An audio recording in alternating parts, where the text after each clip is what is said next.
Foul ভক্ত, বেশি ওই যে মিউনিসিপালিটির ভক্ত, তারা আবার আশেকে রসুল, বিশ্ব আশেক। এক বিশ্ব আশেকে রসুলের সাথে আমি হাঁটতেছি রাস্তায় দিয়ে, এই নিয়ে দরবার হতে, এর মধ্যে এই যে ছাগল একটা বাঞ্জে দিয়ে গেছে, ওই পাশে খুঁটো গাড়িয়ে বাঞ্জে দিয়ে, ও ছাগল ওই পাশের ঘাস খাইয়ে, খুঁটো তো ওই ধারে গাড়া রয়েছে, রাস্তার মধ্যে রশি টানাইয়ে ওই পাশে যে ঘাস খাচ্ছে। এমন বিশ্ব আশেকে রসুল আর আমি একসাথে যাচ্ছি, আমি তো ছাগলের দড়ি ডিঙ্গে ভেসে চলে গেছি, ও করছে কি আমার হাতে তো ছুটি, ওই দাঁড়িয়ে নিচে দিয়ে ছাগলের ওই দাঁড়িয়ে ঘুরিয়ে ওই পাশে আইসে উঠছে রাস্তা। কি এলে কয় যে এই তো পার্থক্য তো এখানে হুজুর, আপনারা ওহাবি আর আমরা সুন্নি কি খালি খালি, আল্লাহ রসুলের মোহাব্বত অন্তরে নাই। কি মোহাব্বত দেয়ালি তুই?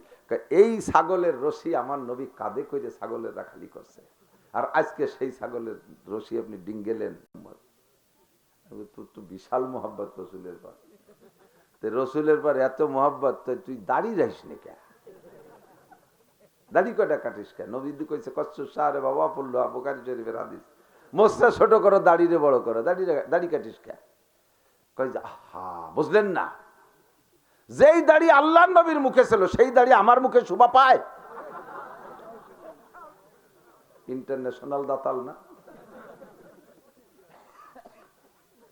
খবিস কোথাকার। কয়ে ফেলতাম শক্ত একটা, তা অনেক মোহাম্মতের মানুষ রয়েছে দাঁড়িয়ে নাই, তাকে এই জন্য কলাম না, ধরে নেন কলাম না আর কি, বাহিওয়ারটা রাখলাম না। তো নবী আলাইহিসসালাম আশেকে রসুল মহিলা, নবী আলাইহিসসালাম মাথায় চুলে আর দাড়িতে মেহেদি লাগাইতেন, সেই মেহেদি আমি ওনার পায়ে লাগাতে করলাম কে, এই বলে আমার ফোনই দিয়েছে এক মাহফিলের পরে। তো হুজুর এটা কি ঠিক বলেছেন? হুজুর দাড়িতে চুলে আর দাড়িতে মেহেদি লাগাইতেন, আমরা হাতে লাগাই, তাও বাম হাতে লাগাতে বলেন কে? এক হাতে লাগাতে বলেন, পায়ে তো লাগাবেই না। নবী মাথায় নিয়েছেন দাড়ি, দাড়িতে লাগাইছেন মেহেদি। তা আমি বললাম যে আপনার এসকো মোহাব্বত ভালো, সব ঠিক আছে, তবে নবী আলাইহিসসালামের মাথায় আর দাড়িতে, চুলে আর দাড়িতে মেহেদি লাগানোর কারণে যদি আপনি পায়ে আর বাম হাতে লাগাইতে না চান, নবী পাক সাল্লাল্লাহু আলাইহি সাল্লাম চুলে দাড়িতে খুব তেল মাখাইতেন খুব, চুলে দাড়িতে খুব এমন তেল মাথায় মাখাইতেন যে একটা পাগড়ি ভিজে যাইতো, উপরে আরেকটা পাগড়ি বাঁধতেন, তাও ভিজে যেত, এত তেল নিতেন। হুজুর তো চুলে দাড়িতে তেল নিতেন, সেই তেল কি আপনি খালি কি চুল দাড়ি পর্যন্ত শেষ করেন নাকি অন্য অন্য জায়গাও মাহান? উপর উঁচু পাড়া, নিচে পাড়া, উপর পাড়া, সব পাড়াই তো মাহাতি তালে তাই, তাইলেও তেল ঘষেন, ফাঁসাই তো মাহানি আলাদা করিয়ে। তো নবী চুল দাড়িতে মেহেদি লাগাইতো বিদায় আপনি পায়ে আর বাম হাতে নেবেন না, নবী চুল দাড়িতে তেল মাখাইতেন, সে তেল আপনি অদ্দুর মাহান কে? কয় হুজুর আপনাকে সাথে পারবো না। আচ্ছা, পারাপারির দরকার নেই, যেটা অনুমতি আছে সেটা করো। মহিলাদের সাজে রং হবে, গ্রান হবে না, সাজে রং হবে, গ্রান হবে না, প্রলেপ হবে না, প্রলেপের নিচে পানি যায় না। কাজেই মহিলারা, যেই মহিলা হাতে পায়ে এই নেল পালিশ, নখ পালিশ লাগাইছেন, আজকে যাইয়া কোদাল দিয়ে চাইছে সাফ করিয়ে পরিষ্কার করবেন, নইলে কিন্তু অজু গোসল হবে না। এক, দুই নম্বর হলো এর সাথে আর দুটিয়ে মশালা কয়ে যাই, আরে এর একটা মশালা বস্তা করে নেই, বস্তা জীবন বের করছে, আরো আল্লাহ মশালি করবো, এলাকার সাথে পিএজ আছে, সম্পর্ক আছে আল্লাহর রহমতে। এদিক দেখেন, মহিলারা রুটি বানায়, আগে রুটি খাইতো গরিবরা, বড় লোকরা ভাত খেতো, মনে আছে নাকি? আল্লাহ সব এই সহে আঙ্গুল দিয়ে, চোখে আঙ্গুল দিয়ে দেখায় পাল্টাই দিছে। এখন রুটি খায় বড় লোক, গরিব মানুষ ভাত খায়। আমাকে অনেক পহির আছে, বিক্রি করে চাউল কালেকশন হয়ে এনে দোকানে বেশি ফেলায়। আমি কলাম যে চাচা আপনি কি খান, ভাত খান না, চাল বেশি ফেলান কে? ভাতই খাই, কিন্তু এই যে চাল কালেকশন করি, মনে 12 ভেজালি চাল খাওয়া যায় না, ফইর 12 ভেজালি চাল চাউল খাইতে পারে না বেশি। আপনি কি খান? আমি খাই, পাইজ আমি বেশি খাই। তো ধনী মানুষে এখন রুটি খায়, প্রায় ধনী মানুষের তো ডায়াবেটিস হয়ে গেছে। রুটি বাড়ি যে মহিলারা রুটি বানান, আটা ছানেন, আটা ছানার পরে নখের মধ্যে আটা ঢুকে যায়, রুটি বানাইতে বানাইতে আগুনের তাপে ওই নখের ভিতরের কাঁচা আটা শুকোইয়ে টাইট হয়ে যায়। ওইটাকে ভালো করে খিলাল করে পরিষ্কার করে যদি আপনি নখরে সাফ না করেন, তাহলে ওই আটা শুকোয় ভিতরে যে টাইট হয়ে যায়, শুকনো আটার তলে আর অজুর পানি যায় না, গোসলের পানি যায় না। আপনি এরপরে অজু বানাইয়া নামাজ পড়বেন, আপনার নামাজ হবে না। নখের ভিতরে ওখানেও পানি পৌঁছানো ফরজ। মহিলাদের গোসল ফরজ। ফরজ গোসলের সময় নাকের ফুলকে নাড়াচাড়া দিয়ে ভিতরে পানি ঢুকানো, কানের দুলকে নাড়াচাড়া দিয়ে ভিতরে পানি ঢুকানো ফরজ। আংটি টাইট থাকলে নাড়াচাড়া দিয়ে তার ভিতরে পানি পৌঁছানো ফরজ। ফরজ গোসলের সময় নর্মালি অজুর সময় যে কয়টা অঙ্গ লাগে সে কয়টা অঙ্গকে এইভাবে সুন্দর করে অজু বানাইতে হবে। আমরা যারা পানীয় পাল্টি, পান খাই, যারা পান পাল্টি আছে না, পানীয়রা এই চুন এরকম কুড়াইয়ে নেই, আঙ্গুল দিয়ে কুড়াইয়ে নিতে গেলে নখের ভিতরে চুন ঢুয়ে গেছে, খাতি খাতি ওই যে ভিতরে যে আটকে গেছে ওই চুন কিছুক্ষণ পর শুকিয়ে গেছে, ওটার আর খেয়াল করেন নাই, সুন্দর করে অজু বানাইছেন, ওই নখের ওই চুনির তলে পানি যায়নি, আপনার অজু হয়নি, নামাজ বাতিল। এই মশলাটা শুনে আজকে থেকে আমল করবেন, সাথে সাথে নখরে পরিষ্কার করে ফেলবেন, চুন কাঁচা থাকতে থাকতে দিয়ে পরিষ্কার রাখবেন, নইলে আপনার এই মায়ের খাইছেন যতদিন অতদিন নামাজ হয় নাই। আজকে যে মশলাটা শিখলেন পবিত্রতার জন্য, এর দাম ৬০,০০০ বছর নফল নামাজ ও রোজার চাইতে বেশি। দরকার আছে না নাই? পুরুষরা চুলে দাড়িতে কালো মেহেদি লাগানো কবিরা গুনাহ, মাকরুহে তাহরিমি। লাল মেহেদি লাগাইতে পারবেন, মহিলারা লাল মেহেদি লাগাইতে পারবেন, কালো কলব দেওয়া এটা শরীয়তে জায়েজ নাই। এটা হলো তাহরিফে তাকলিক, আল্লাহর সৃষ্টির ভিতরে পরিবর্তন ঘটানো, এই সাইজের অনুমতি নাই। আল্লাহ পাকাই দিয়েছে, নবী যে সিস্টেমে ব্যবহার করছেন, লাল মেহেদি লাগায় লাল করতে পারবেন। যদি কোনো মসজিদের ইমাম সাহেব কালো মেহেদি লাগায়, তাহলে ইমামের পিছনে নামাজ পড়া মাকরুহে তাহরিমি। যদি কোনো মসজিদের ইমাম সাহেব দাড়ি খাটো করে, এক মুঠের আগে কাইটে খাটো করে ফেলে, ওই ইমামের পিছনে নামাজ পড়া মাকরুহে তাহরিমি। কোন কোন ইমাম বলেন নামাজকে আবার দোহরাই পড়াও লাগতে পারে। কত বড় কঠিন মাসালা। ইমাম সাহেব কিরাত পড়তে যাইয়া খেয়াল করেন, সূরা একটা পড়ছেন, মানে সূরা ফাতিহা পড়ছেন, এখন কোন সূরা পড়বেন এই নিয়ে ভাবতি কোন সূরা পড়বেন ভাইবে কুল পাচ্ছেন না, কোনটা খালি সূরা চতুর্দিক দিয়ে ঠেলতেছে, কোনটা পড়বো। এই ঠেলা ঠেলির ভিতরে যে টাইম চলে গেছে কতটুক জানেন? সুবহান রাব্বিল আযীম, সুবহান রাব্বিল আযীম, সুবহান রাব্বিল আযীম, 3 সেকেন্ড, তার বেশি লাগে নাই, বা 5 সেকেন্ড। এই 4-5 সেকেন্ড আপনি ভাবতে যদি সময় চলে যায়, আপনার অজীব তরক হয়ে গেছে। শেষ বৈঠকে সেজদা দিতে হবে। যদি ইচ্ছাকৃত ভাবে এরকম করেন, তাহলে পুরো নামাজ আবার পড়তে হবে, নামাজ বাতিল হয়ে গেছে। দুইটা ফরজ, দুইটা রোকন, দুইটা ফরজ আদায় করার মাঝখানে 3 তাসবিহ পরিমাণ গ্যাপ দেওয়া, এটা ওয়াজিব তরকের। ইচ্ছাকৃত ভাবে করলে নামাজ বাতিল, ভুল ক্রমে হয়ে গেলে সেজদা দিতে হবে। ইমাম সাহেবের শেষ বইটাকে এই মশলাটা কয়ে চলে যাচ্ছি, কষ্ট নিয়েন না। না দুইটা তো রয়ে গেছেন, জটিল জটিল ঝামেলা বলিয়ে যাই না, কি বলেন? অজের দিকে যাবে কি বলেন? উলামায়ে কেরাম, এই অঞ্চলের অন্যান্য উলামায়ে কেরাম, আইম্মায়ে মাসাজিদ, প্রাণ প্রিয় দেশবাসী, অত্যন্ত দামি মাসের দামি রাত, শাবান মাসের জুমার রাত,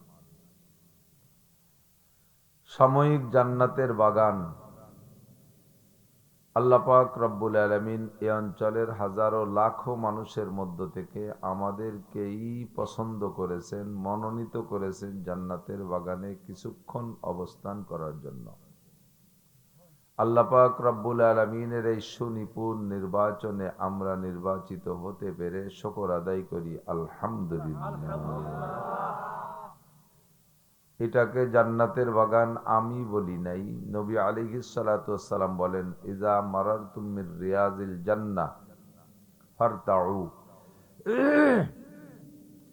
তোমরা যখন জান্নাতের বাগানের পাশ দিয়ে অতিক্রম করবে, তখন মুখ বন্ধ করে অথবা বিড়ি সিগারেট খাইতে খাইতে অথবা গালগপ্প করতে করতে পাশ দিয়ে চলে যেও না খালি হাতে। পাশ দিয়ে যাওয়ার সময়, জান্নাতের বাগানের পাশ দিয়ে যাওয়ার সময় ফারতাও, ওখান থেকে কিছু ফল পাকড়া ছিঁড়ে খাইও। সাহাবায়ে কেরাম জিজ্ঞেস করলেন, হুজুর দুনিয়ায় আবার জান্নাতের বাগান কোথায়, আর সেখানকার ফল পাকড়াই বা কি? হুজুর বললেন, দুনিয়ায় জান্নাতের বাগান হলো হেলাকুজ জিকির, যেখানে আল্লাহর বড়ত্বের আলোচনা হয়, আল্লাহর ইসমে জাতের, ইসমে সিফাতের জিকির হয়, কোরআন ও হাদিসের আলোচনা হয়, শরীয়তের মাসআলা মাসাইল আলোচনা হয়, ওটাই হলো জান্নাতের বাগান। আর ওখানে যাহা কিছু আলোচনা হয় সেগুলোই হলো জান্নাতের বাগানের ফল। তুমি একেবারে কান বন্ধ করে চলে যাও না, ওখান থেকে কিছু শুনে নাও। সরাসরি ইসমে জাতের জিকির হলে শরিক হয়ে যাও, বসে যাও, জিকিরে শরিক হও, কিছু জিকির করো, এটাই হলো বাগানের ফল। অবশ্যই আমাদের এ জায়গা বসে জাগতিক কোনো রাজনৈতিক পচা দরবার হবে না। এখানে সুদ খাওয়ার পরামর্শ দেওয়া হবে না, ঘুষ খাওয়ার পরামর্শ দেওয়া হবে না, মদ গাঁজা আবার পরামর্শ দেওয়া হবে না, মিথ্যা, ধোঁকা, ফাঁকি, গীবত, শিকায়েত, অকথ্য ভাষার বকাবকি কিচ্ছুই এখানে নাই, যেটা জান্নাতি মানুষদের সিফাত। তো জান্নাতিরা যেমন ভাষা খারাপ করবে না, নাপাক কিছু খাবে না, ঠেলাঠেলি ধাক্কাধাক্কি করবে না। এখানে আমরা যতক্ষণ বসে আছি জান্নাতি মানুষের স্বভাব নিয়েই আমরা এখানে বসে থাকি। তো কাজেই এটা জান্নাতের বাগান, আল্লাহ পাক আমাদেরকে পছন্দ করে ডেকে নিয়ে আসছেন, আমরা এখানে বসবো, জান্নাতের বাগানের ফল পাকড়া নেওয়ার জন্য অংশীদার হব। আল্লাহ আমাদের তৌফিক দান করে, সবাই বলি আমিন। যুবক যারা আশেপাশে রাস্তাঘাটে হাঁটাহাঁটি করতেছ, মেলার মধ্যে দিয়ে সময় নষ্ট করতেছ, একটু চলে আসো। বেশিক্ষণ কষ্ট দেব না। মাদ্রাসা, স্কুল, কলেজ, ইউনিভার্সিটি সব জায়গায় ক্লাসের একটা নির্ধারিত সময় আছে। যত বড় ভালো প্রফেসর হোক না কেন, তার টাইম 2-3 ঘন্টা নয়, একটা না এক জায়গায় এক সাবজেক্টে 35-40 মিনিট। নিয়মতান্ত্রিকভাবে ক্লাস হইলে ছাত্রদের পড়তেও সুবিধে, মনে রাখতেও সুবিধে। আর অনিয়ম ক্লাস হইলে মনে রাখা যায় না, লম্বা কথা শুনতে ভালো লাগে, যাওয়ার সময় খালি হাতে বাড়ি চলে যেতে হয়। এই জন্য পরিমাণ মতো অল্প অল্প সময় করে বক্তাদের মাধ্যমে কথা শুনলে বরকত বেশি হয়। বহু ওয়াজ এলাকায় করেছি আলহামদুলিল্লাহ। এই বছর সালতা, নগরকান্দা, ফরিদপুরের 8 থানায় 100-র উপরে মাহফিল করছি। 300-র মতো মাহফিল ডায়েরিতে লেখা, তার 101 জেলায়, আর 63 জেলায় বাকি 200। তাহলে কি পরিমাণ ভাগে পাইছেন আপনারা? আলহামদুলিল্লাহ। তার ভিতরে আজকের এই মাহফিলটা ছিল রমজানের পরে। তো গত রমজানে এসেছিলাম এই ছোট্ট মহল্লা ভবুকদিয়ার এই এক মহল্লা থেকে। আলহামদুলিল্লাহ, আমার মাদ্রাসায় যে ইকরাম করছে তাতে আমি এই মহল্লাবাসীর কাছে দারুণভাবে দুর্বল হয়ে গেছি। এক মহল্লা থেকে একেবারে পাক্কা পরিষ্কার 42 মণ পিএস দিছে, যা দিয়ে আমার মাদ্রাসায় 150 বোর্ডিং এর ছাত্র 150 খায়। এই 150 ছেলের বোর্ডিং এর পিএস, সারা বছরের পিএস হইও লাস্টে 10 মণ বেশি ফেলেছি। এবার যেন ওই 10 মণ কম দিয়েন না। আন্তরিক ভাবে দোয়া করছি, যা বলার না। মাঝে মাঝে পেঁয়াজের যে কত দাম গেছে তা তো আপনারা বেশি জানেন। আমরা কিনে খাতি হলি টের পাতাম কারে কয় খাওয়া। তো এ কারণে এরপরে তাৎক্ষণিকভাবে স্থানীয় মানুষের বিভিন্ন আন্তরিকতায় আমি দুর্বল হয়ে গেছি। শেষে সেই মাহফিলটা, শেষ রমজানের পরেরটাকে আমি কৌশল করে, কায়দা করে, নড়াচড়া করে সামনে নিয়ে আসি। আল্লাহ একটা উপযুক্ত সময় আমাদের সেট করে দিয়েছে। আর যদি 10 দিন পরে সেট করতাম তাহলে সর্বনাশ হয়ে গেছিল, নির্বাচনে পেঁচে যেত। তাহলে নির্বাচনের সময় যেগুলো লেখা সেগুলো বাদ হয়ে যাবে। তো আলহামদুলিল্লাহ, কর্তৃপক্ষের ইন্তজামও বড় সুন্দর, যারা পরিবেশনায় আছে তাদের মন মানসিকতা অনেক সুন্দর। এই সৌন্দর্য আমাদের ধরে রাখার তৌফিক দান করেন, সবাই বলি আমিন। আল্লাহ পাক রব্বুল আলামিন তার বিশাল সৃষ্টি ভান্ডার, যত সৃষ্টি আছে জগতে, খেয়াল করতে হবে আমার দিক। বিশেষ করে আমি টার্গেট করি 90 উলামায়ে কেরাম, ছাত্র যারা মাদ্রাসার ছাত্র, তাদেরকে বেশি টার্গেট করি। দুঃখের বিষয় হলো বিভিন্ন মাদ্রাসা থেকে ছাত্ররা এক মাহফিলে আসে, মাহফিল ওয়াজ শুনতে আসে না, মাহফিল দেখতে আসে। কেমন সাজলো, কেমন হলো, কেমন ডক হলো, খাবার দাবার কি আছে, যদি কিছু খাতি রেতি পাই খাইয়ে দিয়ে খানি গাপসা গাপসি করিয়ে সজদাই হয়ে গেছে। ও তো জানি যা কবি নেই, হয়ে গেল শেষ। কিন্তু তাদের টার্গেট করি কেন? কাব্বারানি মৌতুল কোবারা, বুড়োরা মরি আমাদের বুড়ো বানাইছে। হযরত মাওলানা হেলাল উদ্দিন শাহ হুজুর রহমাতুল্লাহ আলাইহি আমাদের ফরিদপুরের উল্লেখযোগ্য বক্তা ছিলেন। হযরত কিছুদিন আগে চলে গেছেন।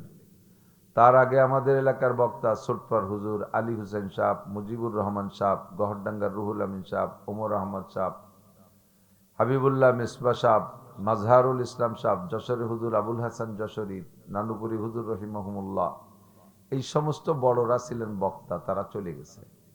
ওনরা যখন বক্তা, আমরা তখন কোনো জনের সময় তো শ্রোতাও না। তারপরে এসে একদল মুরব্বীদেরকে পেয়েছি যারা বয়ান করতেন, রোহানি নুরানি দিলকাশ বয়ান, দিলের থেকে বয়ান করতেন। আমরা শুনতাম, শিখতে পারি নাই তেমন কিছু। তাদের ধাঁচটা, তাদের রংটা মনে আছে। কিন্তু বর্তমান প্রেক্ষাপট বয়ানের জগৎ যা চলতেছে, তাতে আমাদের মতেই মাঝারি বয়সীর যারা আছি, আমরা বাকড়াই মালে সাব্যস্ত হয়ে যাচ্ছি। আমাদের আর মাঠ থাকতেছে না। ওয়াজের মাঠ হইছে গানের মাঠ, গজলের মাঠ, সুরের পাল্লা প্রতিযোগিতা। ৫-৭টা গজল, ৪-৫ রঙের আজান, কেরাতের টান, এই দিয়ে মিলে ওয়াজ। লাস্টে যাওয়ার সময় শ্রোতারা না একটা গজল মুখস্থ হয়ে যাইতে পারে, না ওই টানের কিরাত শিখে যাইতে পারে, শুধু শোনাশুনি পর্যন্ত শেষ। অথচ হাদিসে আসছে মাজলিসু ফিকিন খায়রুম মিন ইবাদাতি সিত্তিনা সানা। একটা মাসালা, অনলি একটা মাসালা যে মজলিসে আলোচনা করা হবে, একটা মাসআলা, ওই মজলিসটার দাম ৬০ বছর নফল নামাজ ও রোজার চেয়ে বেশি। এমন কি মাসালা যে ৬০ বছর লাগাতার নামাজ আর রোজা কি চারটিখানি কথা? বিরতিহীন বিরামহীন ভাবে একজন মানুষই কি এর মধ্যে আছেন যে ৬০ বছর রোজা রাখতেছেন, নফল রোজা? ৬০ বছর ফরজ নামাজের পরে যে ফাঁক টাইম, আপনারাও টের পাচ্ছেন না, আমিও তো টের পাচ্ছি, আমি তো কোশ্চিনে বয়সে এর নাম সালতানায় গন্ডগোল লেগে গেল, হচ্ছে না কিন্তু ভালো। তো ৬০ বছর এই তো আছে, তো তোমার হাতের হয়ে কাজ করো, পয়সা দেবো না। ৬০ বছর নফল নামাজ একটানা পড়নেওয়ালা মানুষ সারা পৃথিবীতেও পাওয়া যাবে না। খেয়াল করতেছেন? একটা মাসালা আলোচনা করলে তার দাম ৬০ বছর নফল নামাজ ও রোজার চেয়ে বেশি। কেন বেশি? নফল তো নফলই, সামনে আসতেছে না শবে বরাত, সারা রাত এক রেকাত নফল নামাজও পড়বেন না। খোদার কসম, কিয়ামতের ময়দানে আল্লাহ পাক আপনাকে কোনো জায়গায় আটকাবে না, এই শবে বরাতে নামাজ পড়িস নেই কেন, ভিন্ন বসবেন না, আবার জায়গা মতো বলে দেব। তবে নফল ইবাদত থাকলে তার বেনিফিট আছে, তার প্রতিদান আছে, সেটা পাবেন। ইন্নাল আবদা ইয়াতাকাররাবু ইলাইয়া বিন নওয়াফিল, হাদিসে কুদসি। আল্লাহ পাক বলেন, নফল ইবাদতের মাধ্যমে বান্দা আমার নৈকট্য লাভ করে, বাকি নফল ইবাদত সম্পর্কে জিজ্ঞাসা করা হবে না। থাকলে নৈকট্য লাভ হবে, না থাকলে হবে না, কিন্তু ফরজ সম্পর্কে জিজ্ঞাসা হবে। আউয়ালু মা ইউহাসাবু বিহিল আবদু ইয়াউমাল কিয়ামাতিস সালাহ। কিয়ামতের ময়দানে সর্বপ্রথম জিজ্ঞাসা হবে খামসু সালাওয়াত, ৫ ওয়াক্ত নামাজ। এই নামাজ জমা দাও, নামাজ জমা দাও, নামাজের খাতা আগে দেখাও। দেখাইতে দেখাইতে দেখাইতে নামাজ কমপ্লিট, বেশ সব ওয়াক্তই ঠিক আছে। একেবারে ফেরেশতারা স্লোগান দেওয়া শুরু করে দিয়েছে। দেখেন নাই সামনে তো নির্বাচন আসতেছে, সেদিন সে রাত্রি বসবেন কায়দা কারে কয়, আর পিছনেও গেছেন বুঝা আছে। ইউনিয়নে ৯টা ওয়ার্ড আছে, ২ জন প্রার্থী চেয়ারম্যান, তো ৮ ওয়ার্ড ভোট গুনাগুনি হয়ে গেছে, তাতে এক চেয়ারম্যান আগায় আছে, ৫০০ ভোটে আগায় আছে। ১ ওয়ার্ড গুনতে বাকি আছে। দেখবেন ওই আগানু পার্টি স্লোগান দিয়ে মিছিল দিয়ে পুরো ইউনিয়ন রে একেবারে গরম করে ফেলে, এত হয়ে গেছে, আরে ১ ওয়ার্ড ওখান তো জিতবই, যত কমই হোক। কিন্তু ওই ওয়ার্ড যদি ঠগা চেয়ারম্যান যদি সরকার দলের হয়, তাহলে ওই ওয়ার্ড কয় যে এটা এই জায়গার থেকে গুণ হবে না, এ ভোট হলো ফরিদপুর নিয়ে গুনতে হবে। এ কৌশল আছে না? তো পুরো গুনার আগেই যখন একেবারে কানায় কানায় চলে যায়, সেই সময় থেকে স্লোগান শুরু হয়ে যায়। একটা লোকের সব হিসাব করতে করতে যখন দেয় যে সব ওকে, সব ওকে, ফজর আছে, জোহর আছে, আসর আছে, 500 অক্ত, 500 অক্ত, 5000 অক্ত ফজরের নামাজ, জি ঠিক আছে, 5000 অক্ত জোহর ঠিক আছে, 5000 অক্ত আসর ঠিক আছে, 5000 অক্ত মাগরিব ঠিক আছে, 5000 অক্ত ঈশা, গুনতি যে 1 অক্ত কম আছে। তো এই 1 অক্ত কম থাকার ভিতর দিয়ে ফেরেশতারা স্লোগান দেবে জান্নাতি বলে, জান্নাতি জান্নাতি ইনি জান্নাতি, স্লোগান দিতে থাকবে। যখন 1 অক্ত নামাজ কম পড়ে গেছে, এবার ফেরেশতারা একটু দুর্বল হয়ে গেছে। ফেরেশতারা কিন্তু বান্দার পক্ষে। আল্লাহ পাক বলবে কি ব্যাপার, স্লোগান কম কেন? আল্লাহ 1 অক্ত নামাজ নাই। আল্লাহ পাক বলবেন 1 অক্ত নামাজ নাই মানে? তাহলে পাঠায় দাও 2,88,00,000 বছর জাহান্নামে পুড়িয়ে আসুক। ফেরেশতারা বলবে যে আল্লাহ, ওনার আমল নামায় তো বহুত কোরআন শরীফের তিলাওয়াত আছে, 500 খতম কোরআন শরীফ আছে, ও দিয়ে দিলি হবে না? আল্লাহ কয় না না, কোরআন শরীফের নাকি আলাদা দেওয়া। ওনার আমল নামায় 500 নফল রোজা আছে, ওটা দিয়ে দেবো। কয় নফল রোজার প্রতিদান আলাদা দেওয়া। 10টা উমরা আছে, উমরার নাকি আলাদা দাও। 2টা হজ আছে, নাকি আলাদা দাও। 500 কুরবানি করা আছে, ওর নাকি আলাদা দাও। জিকির আছে 10 লক্ষ, ওর নাকি আলাদা দাও। তাহলে এই গ্যাপ পুরো করবো কি দিয়ে? ওটা নামাজই লাগবে। কি লাগবে? নামাজ লাগবে। নামাজের প্রতি, নামাজের গ্যাপ নামাজ দিয়ে বন্ধ করতে হবে। এখন খুঁজে পায় না, খুঁজতে খুঁজতে খুঁজতে খুঁজতে পাইছে নফল নামাজ আছে আমল নামায় মেলা। কি আছে? নফল নামাজ আছে। এই নফল নামাজও যদি থাকে, তাহলে নফল নামাজ দিয়ে ফেরেশতাদেরকে আল্লাহ বলবেন যে নফল নামাজ দিয়ে ফরজের গ্যাপ বন্ধ করে দাও। জোরে কন্যা সুবহানাল্লাহ। নামাজ দিয়ে নামাজ সারা যাবে, রোজা দিয়ে নামাজ সারা যাবে না। নামাজ আছে ওভারলোড, বহু নামাজ আছে, কিন্তু 5টা রোজা মিস আছে। কি করা যায়? রোজা দিয়ে রোজা শোধ দিতে হবে, নামাজ দিয়ে রোজা শোধ দেওয়া যাবে না। নামাজ দিয়ে রোজা শোধ দেওয়া যাবে না। নামাজ ফেলাইতে হবে, নামাজ দিতেই হবে। কতক্ষণ? তো সারা জীবনের যত নফল নামাজ আছে, 1 রাকাত নফল নামাজও যদি না পড়েন, তাহাজ্জুদ না পড়েন, ইশরাক না পড়েন, আওয়াবিন না পড়েন, চাষ না পড়েন, শবে বরাতে পড়েন নাই, শবে কদরে পড়েন নাই, কোনো সময় নফল পড়েন নাই, খোদার কসম কেউকে কিয়ামতে ব্যারিকেড দেওয়া হবে না, আটকানো হবে না। কিন্তু ফরজ নামাজ 1 ওয়াক্ত কম থাকতে ছাড়া হবে না। এবার এই ফরজ নামাজের ভিতরে একটা মাসালা আছে, একটা বলে আমি ওয়াজের দিক চলে যাবো। একটু উদাহরণস্বরূপ বলছি যে ওয়াজ কি দরকার। আমরা ওয়াজের ভিতরে নানান তা করে শেষ করি, কারণ মুসলিম সমাজ তো অনেক বড়, ইসলামী শরীয়ত অনেক বড়, এক এক মাঠে এক এক কথা বলি, মূল কথাগুলো অনেক সময় বাদ পড়ে যায়।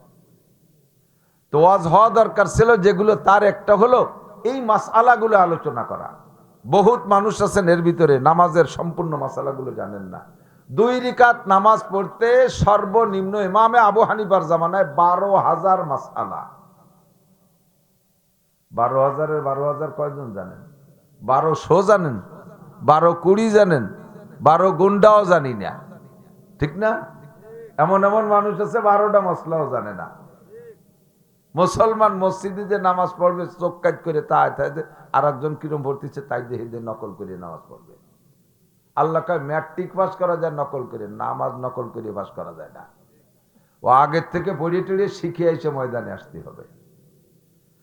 তো নামাজের মাসালা না জানা থাকার কারণে, এমন একটা মাসালা, যে একটা মাসালা না জানা থাকার কারণে সারা জীবনের সমস্ত নামাজ নষ্ট হয়ে গেছে। এরকম একটা মাসালা কেমন?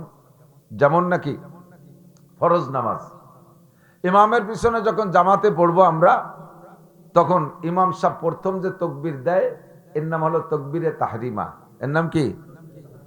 নামাজের ফরজ 13টি, কয়টি? তার ভিতরে একটি হলো নামাজের তাকবীরে তাহরিমা বলা, আছে না? এই তাকবীরে তাহরিমা ইমাম সাহেব বলে আওয়াজ করে মুসল্লিদের জন্য। বহুত মুসল্লি জানে না যে ওই তাকবীরটা মুসল্লিরও বলতে হবে। উনি জানে যে খালি কানে হাত দিতে হবে, কানে হাত দিয়ে মুখ বন্ধ রে, মুখ বন্ধ, কানে হাত দিয়ে সানা বন্ধে দাঁড়ায় দিয়েছে। আপনার এই মুখে তাকবীর না বলার কারণে নামাজের শুরু হয় নাই তো নামাজ বাতিল। এই একটা মাসালার দাম 60 লক্ষ বছরে যদি কেউ হায়াত পায়, 60 লক্ষ বছরের নফল ইবাদতের চাইতে বেশি।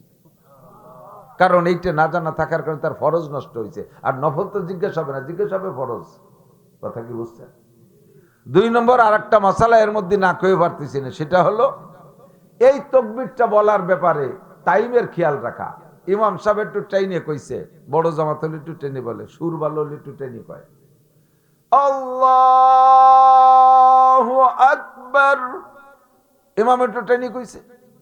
মুসল্লিরা ইমাম আল্লাহ কয়ে শুরু আসছে, মুসল্লিরা শটে মারি দিয়েছে আল্লাহু আকবার। ইমামের আল্লাহু আকবারের শেষ হওয়ার আগে যদি মুসল্লির আল্লাহু আকবার শেষ হয়ে যায় তাহলে আপনার ইক্তেদা সহি হয়নি, নামাজ বাতিল। এই অ্যাক্সিডেন্ট হয় কিনা? হয় কিনা? এ না জানা থাকার কারণে আপনার জিন্দেগির বহুত ফরজ নামাজ বাতিল হয়ে গেছে। আর বাতিল মানে এক ওয়াক্ত নামাজ যদি কেউ না পড়ে তারও যে পরিমাণ শাস্তি, আর এমন একটা ভুলের কারণে তার নামাজ নষ্ট হয়ে গেছে, সে নামাজ পড়ার পরও সেই পরিমাণ সাজা। 200 কোটি, আরো 30 কোটি, আরো 40 লক্ষ বছর। 3 নম্বর মাসালা, নামাজ ভাঙ্গার কারণ 19টি। তার মধ্যে 1 নম্বর কারণ হলো নামাজে অশুদ্ধ পড়া। নামাজে অশুদ্ধ পড়া, যারা তকবীর দেন তকবীরের মধ্যে অশুদ্ধ বললো নামাজ বাতিল। তকবীর দেয় আল্লাহু আকবার যে বলতে আল্লাহু আকবার কয়, এ কয় মানুষ আছে না নাই? আল্লাহু আকবারের তর্জমা জানেন? আল্লাহু আকবার মানে আল্লাহ সবচেয়ে বড়, বলতে হবে এইটা। আপনি বলছেন আল্লাহু আকবার, আকবার মানে উশৃঙ্খল, বেয়াদব, গুস্তাখ। তাও কতটুক? আল্লাহু আকবার, আল্লাহ সবচাইতে বড় উশৃঙ্খল। জোরে কন্যা নাউজুবিল্লাহ। এই আকবার হলো শয়তানের সিফাত, আর আকবার হলো আল্লাহর সিফাত। আপনি আল্লাহু আকবার, আল্লাহ সবচেয়ে বড় তা না বইলা বলছেন আল্লাহু আকবার, আল্লাহ সবচাইতে বড় উশৃঙ্খল, বেয়াদব, তাহলে বলেন নামাজ হবে? আপনি ফতোয়া দেন নামাজ হবে। এই অশুদ্ধতার কারণে নামাজ নষ্ট হইতেছে আপনার। অথবা আপনি বলছেন কাপড়ে ঠিক করে কইছেন, কিন্তু মার দিয়েছেন অন্য জায়গা আল্লাহু আকবার, তাও আপনার নামাজ বাতিল। আর যদি বলেন আল্লাহু আকবার, যে কয় জায়গা ভুল করে স্বাভাবিক, সেই কটা গুছাই রাখছি। আল্লাহু আকবার যদি আরে টান দেন, প্রথম টান কি হয়েছে তর্জমা?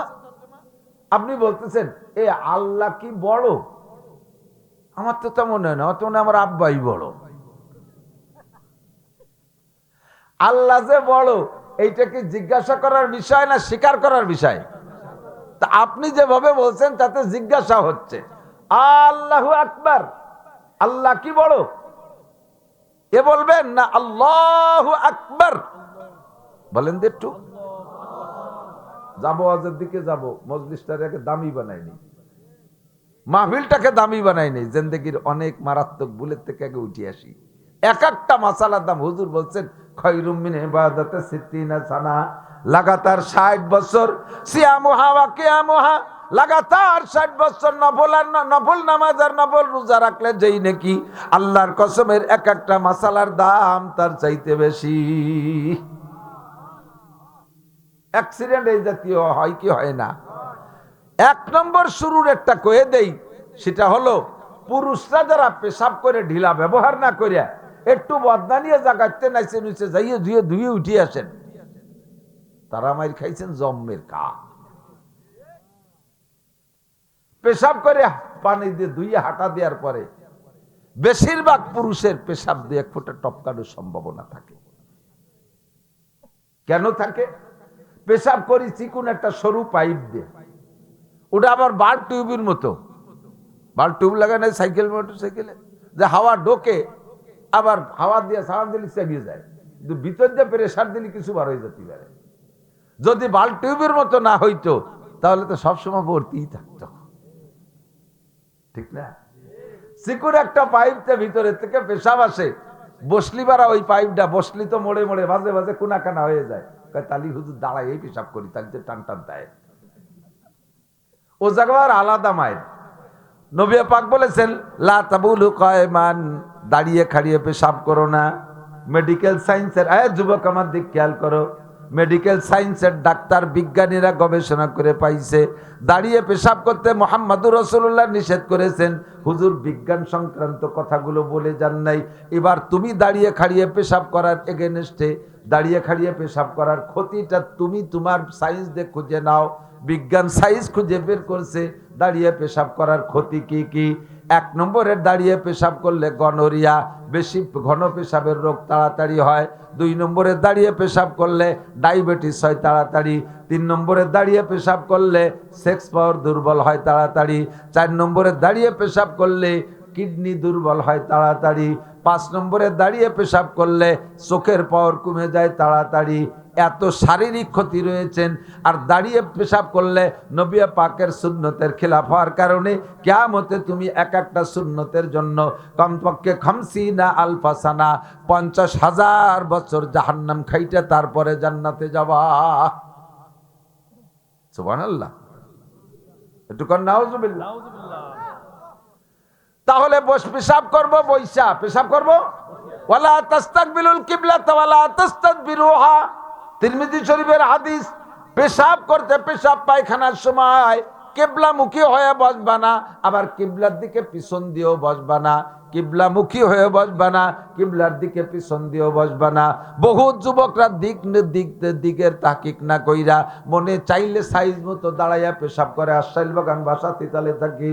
ও যুবক, ভালো করে মনে রাখবেন, বুড়োরা মনে রাখবেন, এটা আদব হলো পশ্চিম দিক কিবলার দিকে যদি কেউ বারবার ইচ্ছাকৃতভাবে থুক ফেলায় বুঝে শুনে, তার ভাগ্যে যদি হজ লেখা থাকে, ওই কিবলাকে অবমাননা করার কারণে তার ভাগ্যে থেকে হজ কর্তন করে দেওয়া হয়। শুধু থুক ফেলাইলে, কুলি করলে পশ্চিম দিক ফিরে, তাতে যদি হজ ক্যান্সেল করে দেওয়া হয়, কিবলার দিকে ফিরে পেশাব পায়খানা করলে তাকেও হজ ক্যান্সেল করা হতে পারে কি পারে না। বহুজনরে দেখছি এর তোয়াক্কা করে না, মক্কা শহরে চাকরি করে, 10 বছর মক্কা শহরে চাকরি করতেছে, আজও পর্যন্ত হজ আর উমরা করতে পারে নাই। কারণ কি? কারণ ওই জায়গায় মায়ের খেয়ে বসে আছে। আল্লাহ তার আমলনামা থেকে কাইটা দিয়েছে। যে কোনো প্যাসে পড়া সে এখন হজ করার সুযোগই পাচ্ছে না। থাকে মক্কা শহরে, যে হজের সিজন আসলে কোনো না কোনো ঝামেলায় পেঁচে যায়। উমরা করার ইচ্ছা করলে কোনো না কোনো ব্যতিক্রম ডিউটি এসে যায়, আর উমরা করতে পারে না। মায়ের খাইছে ওখানে, কাবার এহতেরাম আর মক্কার এহতেরাম সম্মান করে নাই। এবার বসে যখন পেশাব করি, চিকন পাইপ ডাবা কাকড়া হয়ে থাকে, ভিতরে ভিতরে 2-1 ফুটা আটকে থাকতে পারে। যখন পেশাব করে দাঁড় হবেন, পাইপটা টান টান হয়ে যাবে। মাঝে মাঝে আটকে থাকা পেশাব নিচের দিক ধীরে ধীরে ঝরতে পারে। 1-2 ফুটা পেশাব জোরে যাবে কোন জায়গায়? ওখানে তো আর কোনো কিছু পাকিয়ে রাখা নাই, কোনো কিছু ধরা নাই, যাইয়ে লাগবে গায়ে আর কাপড়ে। নামাজের ফরজ 13টি। 1 নম্বরে শরীর পাক, 2 নম্বরে কাপড় পাক। পেশাবে ঢিলা কুলুক ব্যবহার না কইরা শুধু পানি দিয়ে ধুইলে 1 নম্বর আর 2 নম্বর ফরজ নষ্ট হওয়ার, মিস করার সম্ভাবনা থাকে, 90% থাকে। কাজেই যদি শরীর আর কাপড় নাপাক হইয়া যায়, আপনি অন্য কুলো যত সুন্দর করে আদায় করেন, আপনার নামাজ হবে না। কাজেই আপনাকে পুরুষ যারা আছেন সকলকে পেশাবে ঢিলা ব্যবহার করতেই হবে বাধ্যতামূলক। পায়খানার ঢিলা ব্যবহার না করলেও ওই সমস্যা নাই, কারণ সে জায়গা পানি দিয়ে ভালো করে ধুয়ে পরে সাবান দিয়ে বা মাটি দিয়ে ডলে হাত পরিষ্কার করতেছেন। কিন্তু পেশাবে পানি দিয়ে ধুয়ে হাঁটা দেওয়ার পরে যে টপকাইবে, এটা কাপড়ে লাগবেই লাগবে মাস, এবং পেশা শরীরে লাগবে। এবার পায়খানা করার পরে পেশাবে ঢিলা ব্যবহার করা লাগে না। আরেকটা কথা মনে করে দেই, অনেকের ভিতরে পেঁয়াজ আসে যে হুজুর পায়খানা করলে তো সে জায়গা পায়খানা ঢিলা ব্যবহার করে পানি খরচ করে চলে আসি, পেশাবে তো ঢিলা ব্যবহার, সে সময় তো পেশাব হয়, অধিকাংশ মানুষের হয়। এই জায়গা পায়খানা যখন নির্গত হয়, তখন পায়খানার প্রেসারে পেশাব নালিতে যে চাপ লাগে, ওই চাপে ভিতরের থেকে যা পেশাব আটকে উঠকেছিল সব চাপে বের হয়ে যায়। যার কারণে পায়খানার সময় পেশাবে ঢিলা না ধরলে সমস্যা নাই। তবে তাকওয়ার পরহেজগারি এহতিয়াতার সতর্কতা হলো, পায়খানার সময় আপনি পেশাবে ঢিলা ব্যবহার করতে পারেন। পায়খানার জন্য 3-5টা ঢিলা ব্যবহার করে মূল ময়লাটাকে আপনি পরিষ্কার করলেন ঢিলার মাধ্যমে। এরপরে পেশাবে ঢিলা ধরে আপনি বাথরুমের ভিতরে একটু ঝাঁকি ঝুঁকি কাজ দেবেন। এরপরে বসে পানি খরচ করবেন, আরো আত্মতৃপ্তি পাবেন, নামাজে একাগ্রতা বেশি হবে, পরিষ্কার পরিচ্ছন্নতা পবিত্রতা বেশি হবে। আর তুহুরু সাতরুল ঈমান, এটা ঈমানের একটা অঙ্গ। এই যে মাসালাগুলো বলতেছি, এক একটা মাসালার দাম 60 বছর নফল নামাজ ও রোজার চাইতে বেশি। গান আর গজল আর কিস্সা যে বছরের পর বছর হজ করলে যেই নাকি হবে, আল্লাহর ফজলে এই 4-5টা মাসালা বললাম, এর মাহফিলে, আজকের মাহফিলের দাম তার চাইতে কোটি কোটি গুণ বেশি। বলেন না সুবহানাল্লাহ। নামাজের মাসালা কইতে গেলে আমার মনে পড়ে আপনাদের হালাত, যার কারণে খালি একটার পর একটা আসতি তালে থাকে। আর দুইটা কব নাকি? অসুবিধা হচ্ছে না?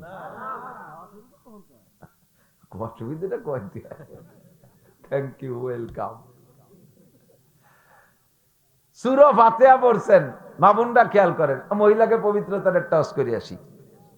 মহিলাদের হাতে পায়ে নখ পালিশ ব্যবহার করা হারাম। নখ পালিশ প্রলেপ, নখ পালিশ প্রলেপ। অজু বা গোসলের সময় নখ পালিশের নিচে পানি যায়নি। সারা দুনিয়ার পানিও যদি তার মাথায় ঢালে, পদ্মা নদীতে সুবতি সুবতি আদামারা দিয়ে ফেলায়, তবুও শরীর পাক হবে না, সিজদা দেওয়া জায়েজ নাই, হারাম।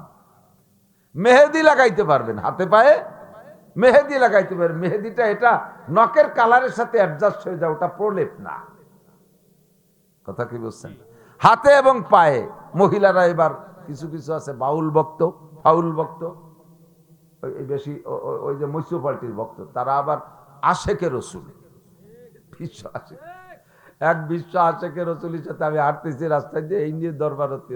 এর মধ্যে দেখি যে ছাগল একটা বাঞ্জে থিয়ে গেছে, ওই পাশে খুঁটো গাড়িয়ে বাঞ্জে দিয়ে, ও ছাগল ওই পাশের ঘাস খাইয়ে, খুঁটো তো ওই ধারে গাড়া রয়েছে, রাস্তার পাশে রশি টাটাইয়ে ওই পাশে যে ঘাস খাচ্ছে। এমন বিশ্ব আশেকে রসুল আর আমি একসাথে যাচ্ছি। আমি তো ছাগলের দড়ি ডিঙ্গে বেঁচে চলে গেছি। ও করছে কি, আমার হাতে তো ছুটি, ওই দায়িত্বের নিচে দিয়ে ছাগলের ওই দায়িত্বে গুড়িয়ে ওই পাশে আইছে উঠছে রাস্তা। কি এলে কয় যে এই তো পার্থক্য তো এখানে হুজুর, আপনারা ওহাবি আর আমরা সুন্নি কি খালি খালি? আল্লাহ রসুলের মোহাব্বত অন্তরে নাই। কি মোহাব্বত দেয়ালি তুই?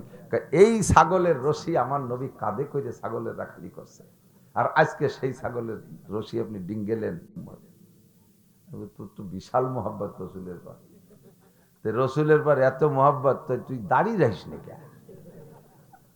দাড়ি কয়টা কাটিস কে? নবী কইছে কচ্ছু সারে বাবা পড়লো, বুখারী শরীফের হাদিস, মোস্তা ছোট করো, দাড়িরে বড় করো, দাড়ি কাটিস কে? কই যে আহা, বুঝলেন না? যেই দাড়ি আল্লাহ নবীর মুখে ছিল, সেই দাড়ি আমার মুখে শোভা পায়? ইন্টারন্যাশনাল দাতাল না?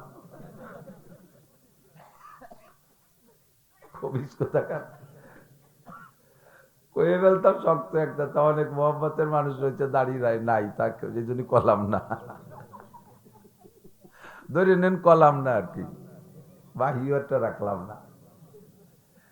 তো নবী আলাইহিস সালাম আশেকে রসুল মহিলা, নবী আলাইহিস সালাম মাথায় চুলে আর দাড়িতে মেহেদি লাগাইতেন।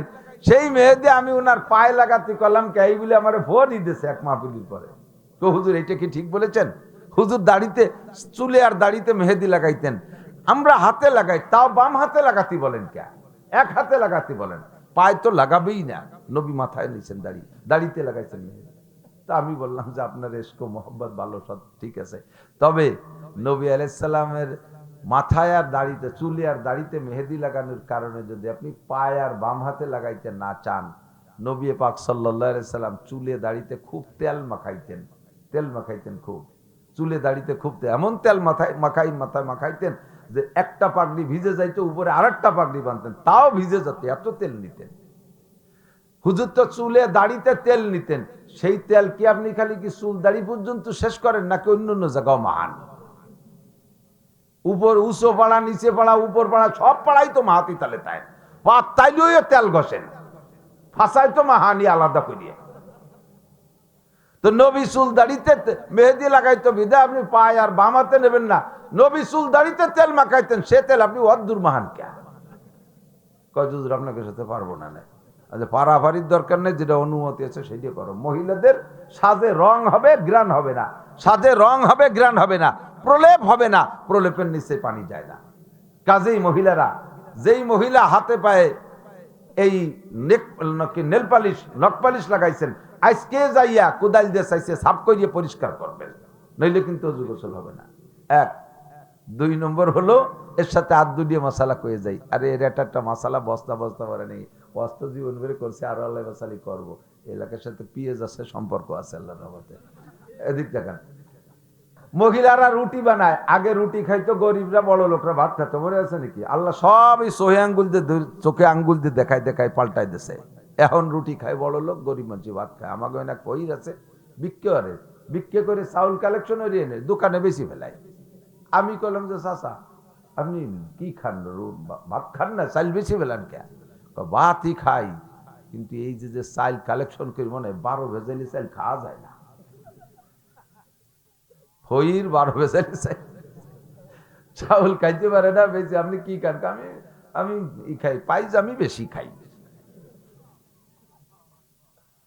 তো ধনী মানুষে এখন রুটি খায়, প্রায় ধনী মানুষের তো ডায়াবেটিস হয়ে গেছে। রুটি বাড়িতে মহিলারা রুটি বানান, আটা সেনেন, আটা সেনার পরে নখের মধ্যে আটা ঢুকে যায়।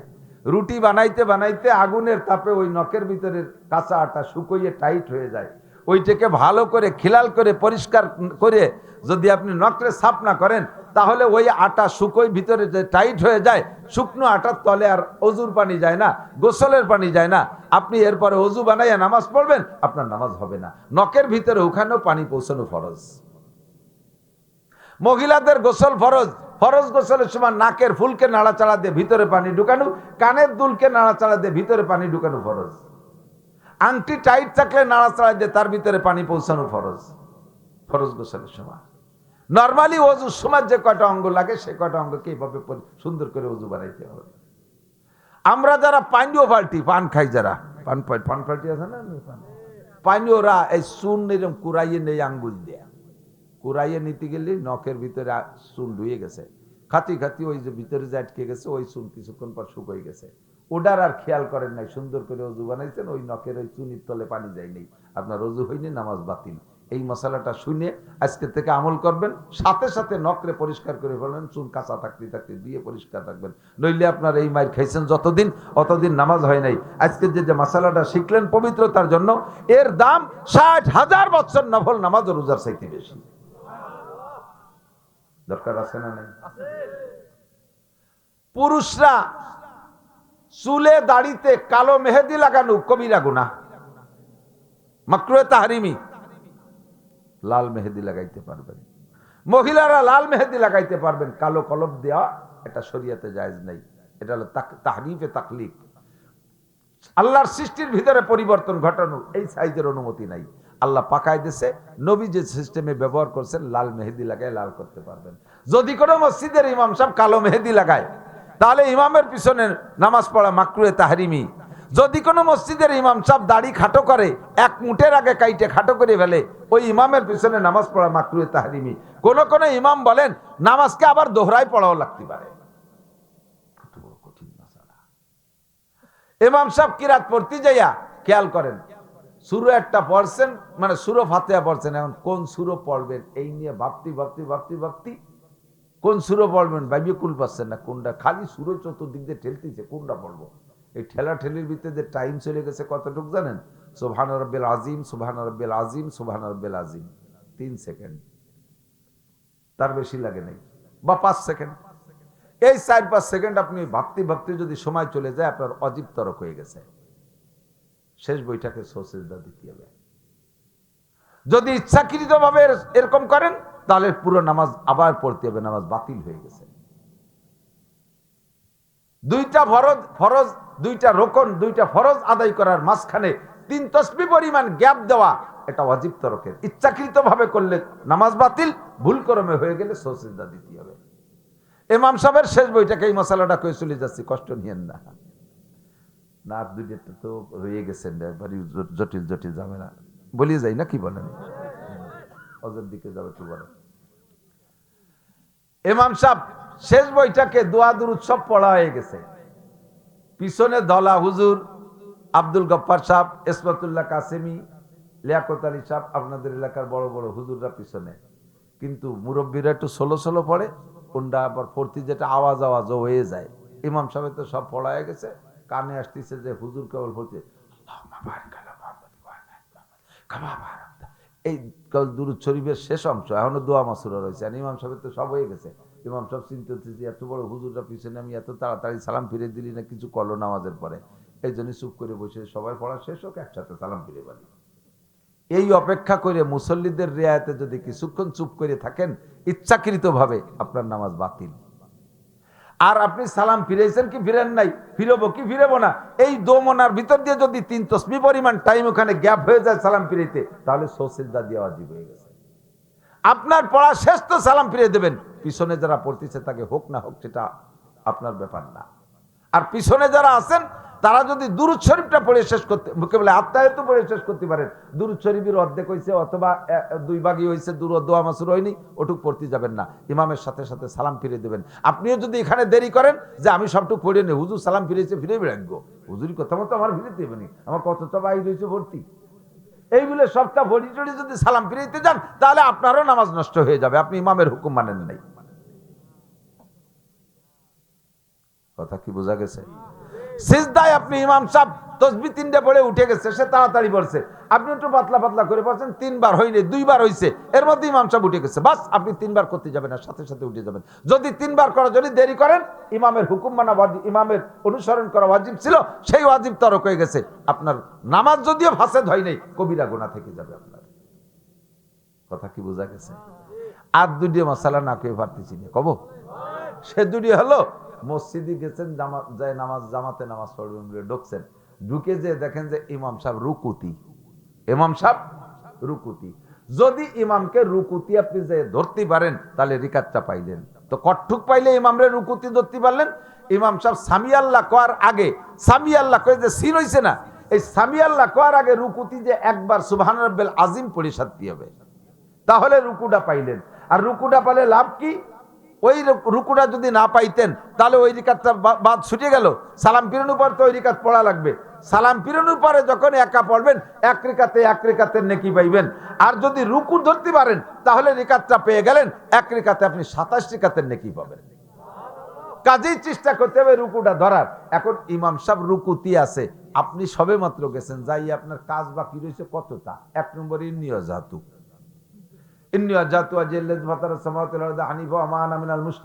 কত সময়, এরপরে নাওয়াইতু বাহির হয়েছে, পাবলিক এবার নাওয়াইতুর বাড়ি ভক্ত, আমি জীবনও নাওয়াইতু ভরি নে, সাথে এসে গেল আর একটা ডাকে বাড়ি নে, জানাজা দাঁড়ায় সামনে নিয়ে মুসল্লি সব কাতার দিয়ে দাঁড়ানো, ইমাম সাহেব বলেন যারা আরবিতে জানাজার নিয়ত পারেন তারা আরবিতে করেন, যারা আরবিতে না পারেন তারা বাংলায় শুনে নেন।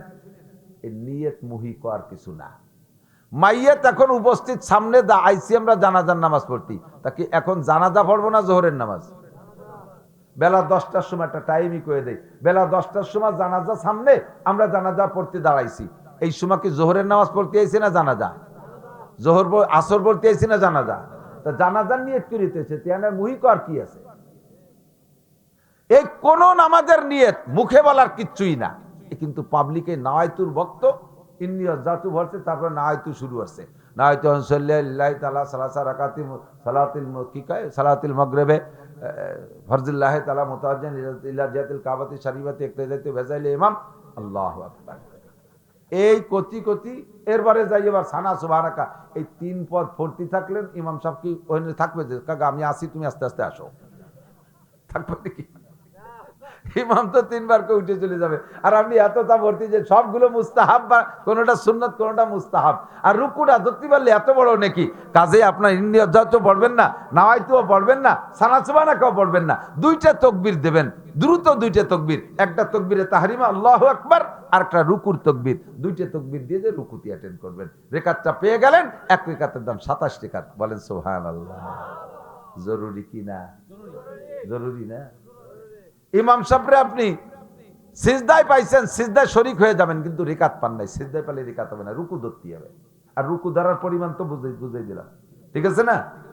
মাগরিবের 3 রিকাত ফরজ নামাজ অ্যাক্সিডেন্ট করে অনেকে, আমি না খেয়ে পারতেছি না, এই জ্বালায় পড়ে গেছি, এটা আসা শুরু হয়ে গেছে, তা কি করবো, কিন্তু ঝামেলা তো, এই অভাব তো আছে অনেকের মধ্যে, আছে না নাই? এই অভাব আছে না নাই? মাগরিবের ফরজ নামাজ 3 রিকাতের 1 রিকাত পাইছেন, কয় রিকাত? 1 রিকাত, 1 রিকাত পাইছেন, 2 রিকাত পান নাই, ইমাম সাহেব সালাম ফিরে দিয়েছে, শেষ বইটাকে ইমাম সাহেব 1 রিকাত পাইছেন, যেহেতু শেষ বইটা পাইছেন, ইমাম সাহেব সালাম ফিরানোর পরে উঠে আপনার আর 2 রিকাত পড়তে হবে, এই 2 রিকাত পড়তে যাইয়া অনেকে কিতাবাদিও জানে না, হুজুরকে কাছে শুনবে না, নিজের বুঝ মতে আমল করে। শেষের 2 রিকাত পর 2 রিকাত পড়ে শেষ বৈঠক করে দেয়। নিয়ম হলো যদি শেষ রিকাত 1 রিকাত পান তাহলে সালাম ফিরানোর পরে উঠে দাঁড়াইয়া প্রত্যেক রিকাতে বসতে হবে। বলেন 4 রিকাত তো 3 রিকাত, 1 রিকাত তো ইমামের পিছনে পাইছেন, আর 2 রিকাত আছে না, এই 2 রিকাতের প্রত্যেক রিকাতে বসতে হবে। হইছে? সহজ হইছে? বাস। আর একটা জায়গায় একটা কঠিন পেঁচ খাইয়ে যায় আপনাদের, সেটা হলো 4 রিকাত আলা ফরজ নামাজে ইমামের পিছনে 1 রিকাত পাইছেন। কয় রিকাত? 1 রিকাত। ইমামের পিছনে 1 রিকাত পাওয়ার পরে সালাম ফিরানোর পরে উঠে দাঁড়াই গেছেন, এখন 3 রিকাত পড়বেন কোন সিস্টেমে? আপনি ইমামের পিছনে পাইছেন যে রিকাতটা, সেটা ইমাম পড়ছে শুধু সূরা ফাতিহা দিয়ে, আর আপনার জিম্মায় এখন রয়ে গেছে সূরা মিলানো 2 রিকাত আর ফাতিহা ওয়ালা 1 রিকাত।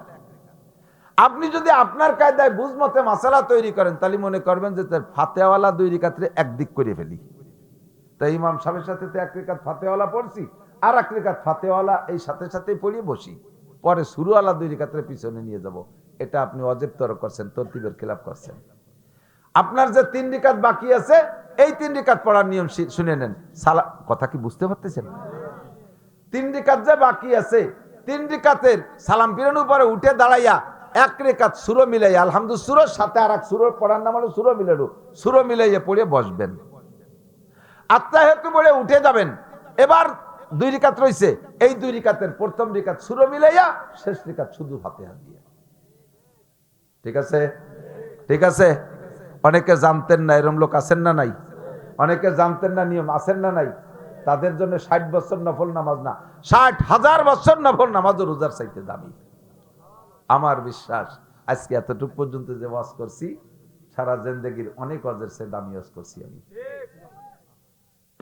আর একটা কথা না শিখিয়ে পারতেছি না, অনেকে আছে আজান, পাবলিকরা আজান ইকামত দিয়ে খুব ভক্ত, জীবনেও কারো কাছ থেকে মস্ক করবে না, অথচ ওই যে বাপ চাচা দাদার কাছ থেকে যা শিখছে ওই ভাষা তাই দিয়ে আজান দেবে। আজানটারে শুদ্ধ করে দিতে পারলে দিয়েন, না পারলে আপনি দিয়েন না।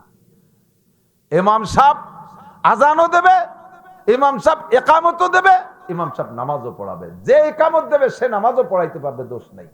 যদি শুদ্ধ একামত দেনেওয়ালা কেউ না থাকে, তোমারটা খালি কমিয়ে যাচ্ছে, শোনা এই মাইক আবারও কমিয়ে যাচ্ছে বেশিক্ষণ। আমি এই যে 8-6 মাস ধরে ওয়াজ করতে জানি কি আমার বল শক্তি আছে কিছু? মাইকের বলে একটু কই, তা যদি ভিউজ হয়ে যায় সে ব্যাটারি স্লো হয়ে যাবেন। একামত এদিকে আসেন, শুদ্ধ করে যদি একামত দিতে না পারেন, আজান দিতে না পারেন, দিয়েন না। আমার বাড়িটা আমার ইউনিয়নটার মাঝখানে একটা মাঠ আছে গোল, ওই মাঠের চতুর্পাশে 11টা গ্রাম, 11 গ্রামের ইউনিয়ন, ছোট ছোট গ্রাম আছে, সাথে সাথে শাখা প্রশাখা। তো একা কক্ষে আমি 16-17টা আজান শুনি, 16-17টা আজান শোনা যায় একা কক্ষে। আপনারাও শোনেন না? চতুর্দিকে মাইক হয়ে গেছে, শুনিয়েন তো। এই 16-17টা আজান কি 16-17টা আজান একরকম না 16-17 রকম শোনা যায়? 17টা আজান 17 রকম। আজান কি 17 রকম না একরকম? এই একরকম না হয়ে 17 রকম হলো কেন? পাবলিকরা মূর্খ অশিক্ষিত, কোনদিন এই মস্ক না করিয়া এই আজান দ্বিতীয় বেতায় দিয়ে দিচ্ছে। হ্যাঁ, ধুমসা পাগল। আবার আজান দিতে যদি না দেওয়া হয়, রাগের ঠেলায় মসজিদই আসে না। আজ 30টা বছর আজান দিচ্ছি বিনি পয়সায়, এখন হুজুরের বিটা হুজুর এসে খাড়া হয়ে গেছে, ও দিয়ে বেড়াও কে তোমাকে আজান। এই কেউ ব্যক্তি বেরিয়ে বার হয়ে যায়। যদি শুদ্ধ কেউ আসে আপনি ছাড়িয়ে দেন। ইমামে আবু হানিফা রহমাতুল্লাহ আলাইহি বলেন, আমি যে মাসালাগুলো তোমাদের কাছে রেখে গেলাম, এই মাসালার এগেনস্টে যদি তোমরা এর চাইতে সহিহ হাদিস পাও, তাহলে আমার মাসালাটা ডাস্টবিনে ছুড়ে দিয়ে তোমরা সেই মাসালাটার পর আমল করো। এত বড় ইমাম হয়ে এইভাবে সারেন্ডার করলেন, আর আপনি জীবন ভরে ভুল আজান একামত দিয়ে যাবেন। আমি 4 বছর কিন্তু মস্ক করাইছে আমার এক মুসল্লির একামত, মুয়াজ্জিন, মুসল্লির সাথে মুয়াজ্জিন, বুড়ো পাল্লামি না, আজান একামত দেয়, আল্লাহু আকবার, আল্লাহু আকবার, আশহাদু আন্নাল্লাহা ইল্লাল্লাহ, আশহাদু আন্নাল্লাহা ইল্লাল্লাহ। এমন আপনারা কইতেও পারবেন না, আমিও বহুত কষ্ট করে শিখছি ওনার কাছ থেকে। আশহাদু আন্না মুহাম্মাদুর রাসূলুল্লাহ, আশহাদু আন্না মুহাম্মাদুর রাসূলুল্লাহ। কি কইলো? আয়লাতের সালাহ, আয়লাতের সালাহ, আয়লাতের ফালা, আয়লাতের কদ কাদামিস সালাহ, কদ কাদামিস সালাহ।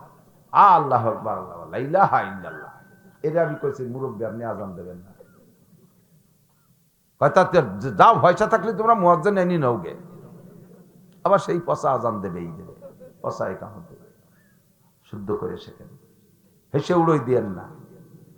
আমার পাশে আমার মাদ্রাসায় মুসল্লি নিয়মিত নামাজ পড়ে, মাদ্রাসা বন্ধের সময় কেউ নাই, আমি আর সে। আমি বলে একামত দাও, ওরে একামত দিতে কইছি, ও আবার হাসে দাঁড়ায় কানে হাত দিয়ে আজান দেওয়া শুরু করেছে। এর আল্লাহর কিরে যদি মিথ্যে কথা কই, একামতটা চিনলি না, তুই কিসের মুসলমানের সন্তান? ইয়া আইয়ুহাল্লাযীনা আমানু উদখুলু ফিস-সিলমি কাফা ওয়া লা তাত্তাবিউ খুতুওয়াতিশ শাইতান। মুসলমান হও, পাক্কা মুসলমান হও। কট্টুক মুসলমান কিরা কট্টুক হইছেন বলেন তো? পেঁয়াজের খাত ভালো বোঝেন, পাটের খাত ভালো বোঝেন, আস্তে আস্তে মাইক দুর্বল হয়ে যাচ্ছে। সুবহানাল্লাহ। কি হলো কি তোকে? তোকে তো এই বাইরে সিজন সামনে আর যা আর তো কেউ নবেও না। তোমাকে মাইকের অ্যাডভাইজার কি বলে আমরা বক্তারা যদি বলি ভালো সবাই ডাকবে, আমার যদি কষ্ট হয়ে যায় তোমার আমি ভালো করতে রাজি না। কারাহা বা কলকে ইয়ারি জুমলা রাস বা খুদা তসবির হিলা কায়রা আওয়াজ। ওই যে বন্ধ রে তুই ছিল তো বুঝবো কি?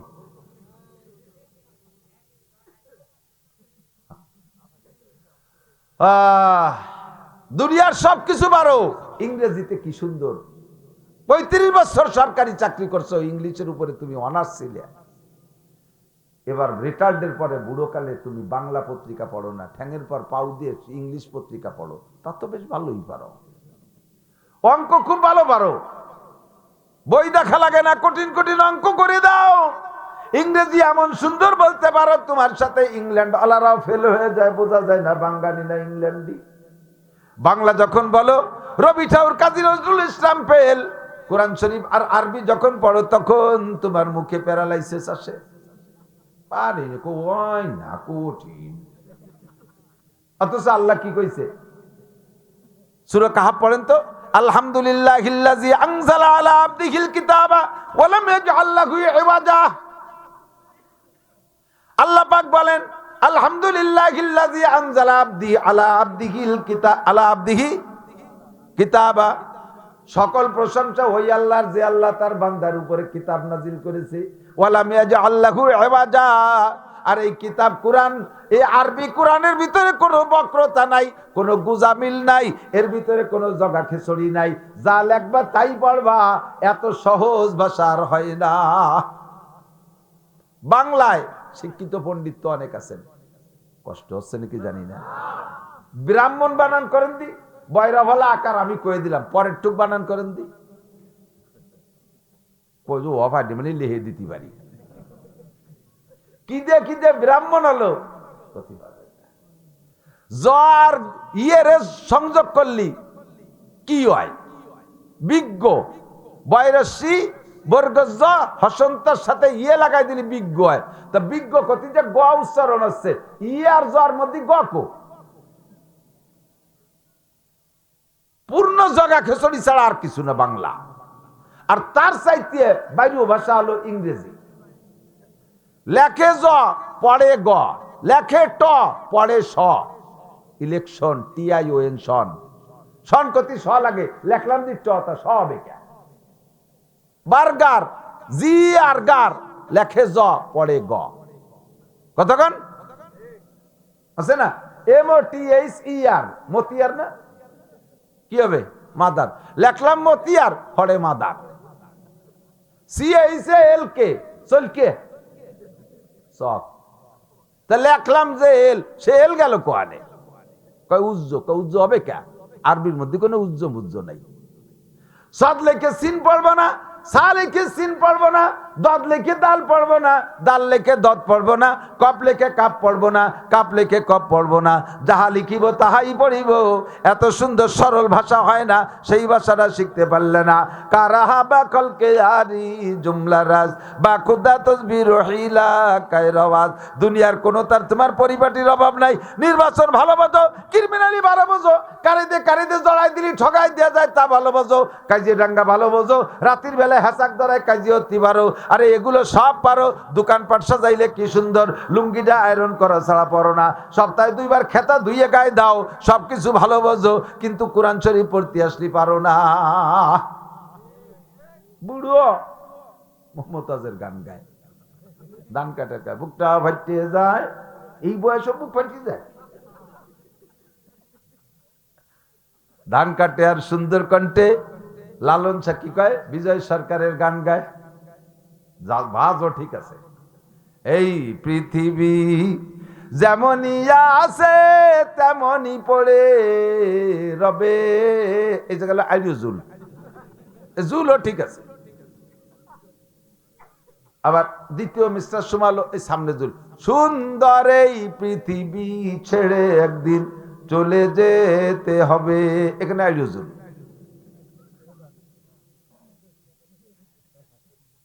এগুলো পারো, কোরআন শরীফ কেন পারো না? বিজয় সরকারের কণ্ঠে তার কবি গান গাও, লালন গীতি গাও লালন সরকারের কণ্ঠে, রবি ঠাকুরের কণ্ঠে তার গান গাও, নজরুল গীতি নজরুল কণ্ঠে গাও, মোহাম্মদ গীতি কেন মোহাম্মদ কণ্ঠে শিখতে পারিসার কণ্ঠে কেন কোরআন পড়া শিখতে পারলে না? ফাতেমা খাদিজার কণ্ঠে কেন কোরআন শরীফ মহিলা পড়া শিখতে পারলে না? পুরুষরা কেন আবু বকর উমর উসমান আলী তালহা জুবায়ের বিলাল আম্মার সাহাবদের মতো আরবিটা পড়া শিখলে না? ইংরেজিতে এত ভালো, বাংলায় তুমি এত ভালো, অঙ্কে তুমি বিএসসি টিচার, কেন তুমি কোরআন শরীফ পড়তে আসলে বোকা? খুদার কসম কবরে তোমারে জিজ্ঞাসা করা হবে না আইএ কোন ডিভিশনে পাস করেছো, বিএ কোন ডিভিশনে পাস করেছো, মিজানের পাল্লায় তোমার আইএ বিএ এমএ উঠাই দিলি 1 সেকেন্ডের জন্য নাজাত পাইবা না। আল্লাহ নবী বলেন, মান হাফাজা আলাস সালাওয়াত আকরামাহুল্লাহু বিখামসি খিসাল, 5 ওয়াক্ত নামাজ সুন্দর করে পড়বা, আল্লাহ তোমারে 5টি পুরস্কার দান করবে। একটু জোরে কর না সুবহানাল্লাহ।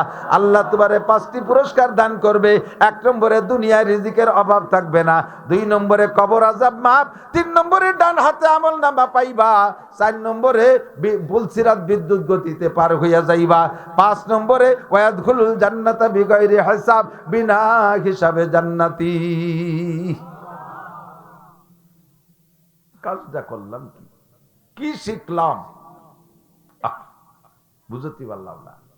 আল্লাহ তাআলা মাসালাগুলো সহিভাবে শিখে তারপর আমল করার তৌফিক দান করে। সবাই বলেন আমিন, সবাই বলেন আমিন। আল্লাহ পাক রব্বুল আলামিন আমাদেরকে স্বাধীনতা দিয়েছে না? বিড়ি খাওয়ার সময় কি কের মুখ প্যারালাইসিস হয়েছে দেখছেন নি?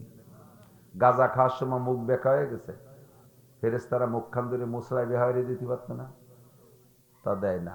খাতি থাক, কত খাবি? কিছুদিন গাজারে তুই খাবি, এরপরে গাজায় তোরে খাবে। কতক্ষণ?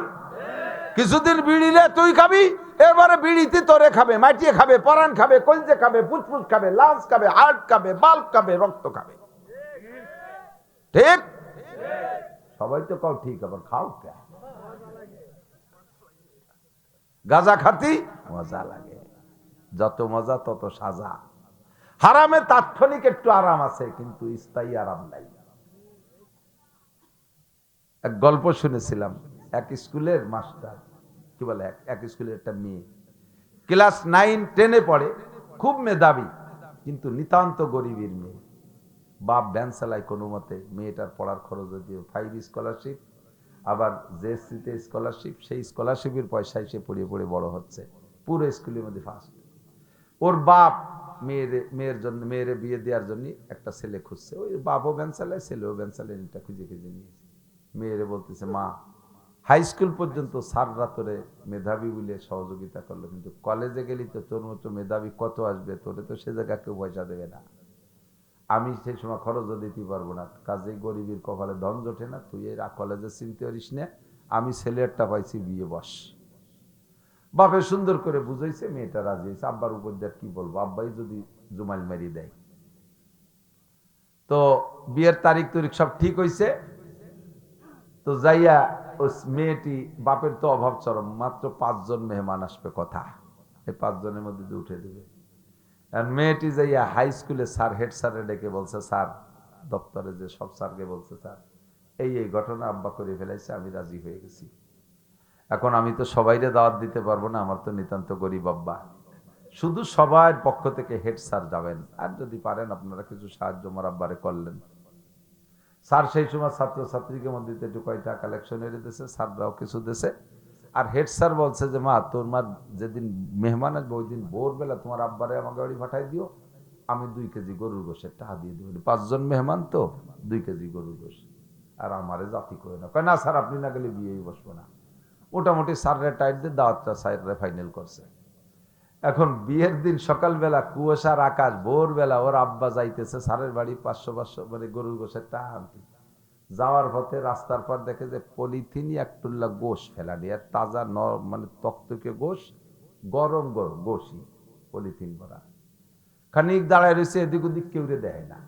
পরে চিন্তা হলো যে এত কুত্তই মুত্তই খেয়ে যাবে না, তাই নিয়েই যাই হেড স্যারের বাড়ি যে কই দেখা যাক স্যার কি কয়। যে স্যারের বাড়ি নিয়ে ফতোয়া চাইছে, স্যার এইভাবে তো পালাম, রাস্তায় কোনো মানুষও দেখলাম না, এটা কিভাবে পালাম? স্যার করে যে ওই তো তুমি গরিব মানুষ, আল্লাহ তোমার কোনোভাবে পাঠাই দিচ্ছে, যাও ওই 2 কেজি নিয়ে রাখতে কাউকে, আর আমি তো টাকা দিচ্ছি এটা অন্য কাজ করি, হালাল করে দিচ্ছে স্যার। কারণ ওই 2 কেজি গোসাই নিয়ে, আর স্যার যে টাকা দিচ্ছে, স্যার আপনি কিন্তু আসবেন, এসে গোশ রান্না করছে সুন্দর করে। এবার স্যারও খাইতে পারছে, সবাই খাইছে। 2 কেজি গোশ, বাড়িতে আরো মেহমান আছে, 1 টুকরা 2 টুকরা পাইছে, স্যার 1 টুকরা পাইছে। পরে খাইয়ারা হাত ধরছে না, বারবার হাত চাপতেছে। এত স্বাদ আর এত তেল, মানে মজার শেষ নেই। খেয়ে দিয়ে বিয়েটিয়ে খেয়ে দিয়ে সব চলে আইছে। পরের দিন স্যার স্কুলে যাইয়া ওই লাইব্রেরিতে বসে গল্প করতেছে যে জীবনে গোশ তো খাইছি, এইরকম গোশ খাইনি, এই কালকে সালেহার বিয়েতে যে গোশ খাইছি 1 টুকরা পাইছি, কিন্তু তো পাইলি মনে আমি 2 কেজি খেয়ে দিই, এমন স্বাদের গোশ আর পাইনি। এর মধ্যে ওই স্টাফের মধ্যে হিন্দু মাস্টার একজন, উনি কইতেছে যে ভগবান যার রুজিতে জানে রাখে শেষে জায়গা খায়, সালেকে বাড়ি বিয়ে আপনি একাই খাইয়েছেন, আমাকে রুজিতে নিয়ে খাতি পারলাম না, আমার রুজিতটা তাই আমার হলো না। আমি সকালবেলা 2 কেজি শুয়োরের গোশত কিনে একটা পলিথিনের সাইকেলে বাসে আনতেছি, কোন জায়গাতে পড়িয়ে গেল তার ফিরিজে পালাম না।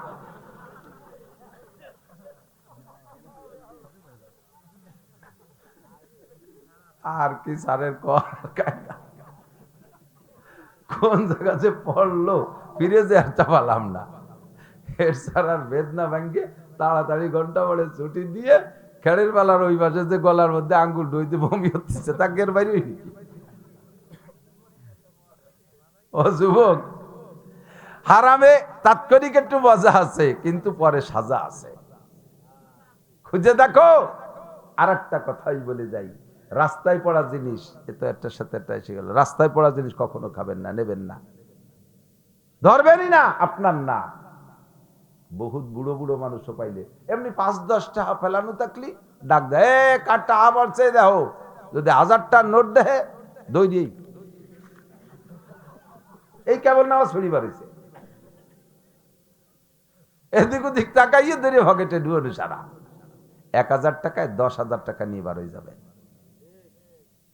রোগে খাবে, শোকে খাবে, মামলায় খাবে, ক্ষেতের থেকে আল্লাহ বৃষ্টি দিয়ে পিএস পচাই দিয়ে হইতে আদায় করে নেবে, সাঙ্গে রাখা পিএস পচাই দিয়ে আদায় করে নেবে। কোন জায়গা 10,000 1000 খাইছে হিসেব করে দেখো, তলে আদ্যে দেখো। মহিলারা বাচ্চা কাচ্চা পোলা পান রাস্তাঘাটে কিছু পায়, বড়ই পায়, আম পায়, যা পায় নিয়ে মার কাছে দেয়, মা নিজেও একটু খায়, ওকে একটু খায়, এই করে এই ছেলে মেয়েগুলো হাত নষ্ট করতেছেন। আজকে সে বড়ই আনবে, আপনি রিসিভ করছেন, কালকে সে আম আনবে, রিসিভ করলেন, পরের দিন আর একজনের কাছে পেঁপে বাড়িয়ে নিয়ে আসবে, রিসিভ করছেন। ও চিন্তা হচ্ছে জানি তোমার মা তো খুশিই থাকে, মা ও খায় আমারও দেয়, তাহলে এটাও আর নাই না। পরের দিন যে পরের কাছে নারকেল বাড়ি আনবে, সেটাও খাইছেন, বাস ওর হাত বাড়িয়ে গেছে। এরপরে পরের মুরগি চুরিয়ে নিয়েছে, খাইছেন, হাত বাড়িয়ে গেছে। পরে ছাগল একটা চুরিয়ে নিয়েছে, সেটাও খাইছেন বেশি কিনে, ও চোরা শুরু হয়ে গেছে। এরপরে পরের গরু চুরিয়ে নিয়ে এসে ধরা খাইছে। এবার আমের সাথে সালাও যাবে, গুড় সাথে নুড়ুও যাবে, গুষ্টি শুদ্ধ ধরে জেলে ডুবে দেবে। একদিন যা খাইছে বাইরে কোন কোন জায়গায় দিয়ে ঢুকছে। ততক্ষণ ছেলে মেয়ের এই স্বভাব করবেন না, কিছু আনলে এই করতে কানছে সে কেড়ে ফেলা। আমার একটু একটা মাইয়ে 3 বছর 2 বছর হয়েছে বয়স, 3 বছর এখন না, আরে এখন তো 10 বছর হয়েছে, এই 3 বছরের সময় কথা, এই 3 বছরের মাইয়ে আমার বাড়ির পাশে আমার চাচতো ভাইয়ের কাছে আম রাস্তায় পড়ছে, পাকা একটু আম, ও আমরা কেউ নাই, ও বাড়িতে বেরোয় আম পাইছে, আমটা নিয়ে ওর কাকিরে দিতে গেছে, কাকি এটা আপনাদের কাছে আম। অট্টুক মানুষ যদি একটা আম নিয়ে দেয় তা কি মহিলারা রাখবে? আম্মু তুমি নিয়ে যাও, তুমি নিয়ে, কারণ আমার কাছে অনেক আম আছে, এটা আপনার গাছের।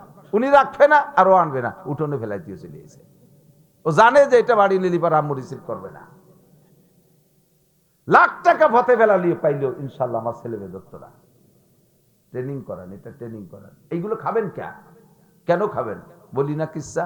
আমাকে ফুকরোতে যাওয়ার সময় তারাই ফুকরো পড়াই সে সময় বিশ্বরোডকে বলেছে এক তেল তেলে 2-4 দিন পানি দিয়ে দিয়েছে। ভ্যানে উঠছি, ভ্যান আলা ওই 4-5 বছর তো ভাঙ্গাচুরা ছিল, এমন চাল আসছে নতুন রাস্তা, আসতে চালা কতদূর 5টা বছর চালাতে পারি দিয়া, একটু চালাতে দেন, কাজা কাপড় আদায় নেই চালাবে।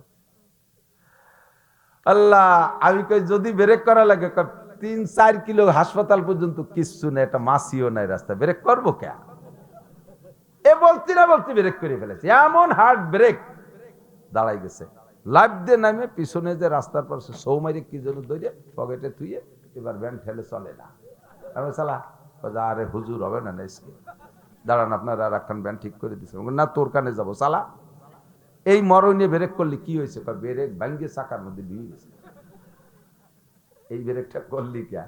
দৌড়ই নামলি যে দললি কি দললি? কয় না হুজুর শোনার দরকার নাই। কয় যে 10টা টাকা ফেলানো চিন্তালাম কেউ না কেউ তো নিবি নেই, এই ছাতা আনতি যে আমার 300 টাকা যাবে আজকে।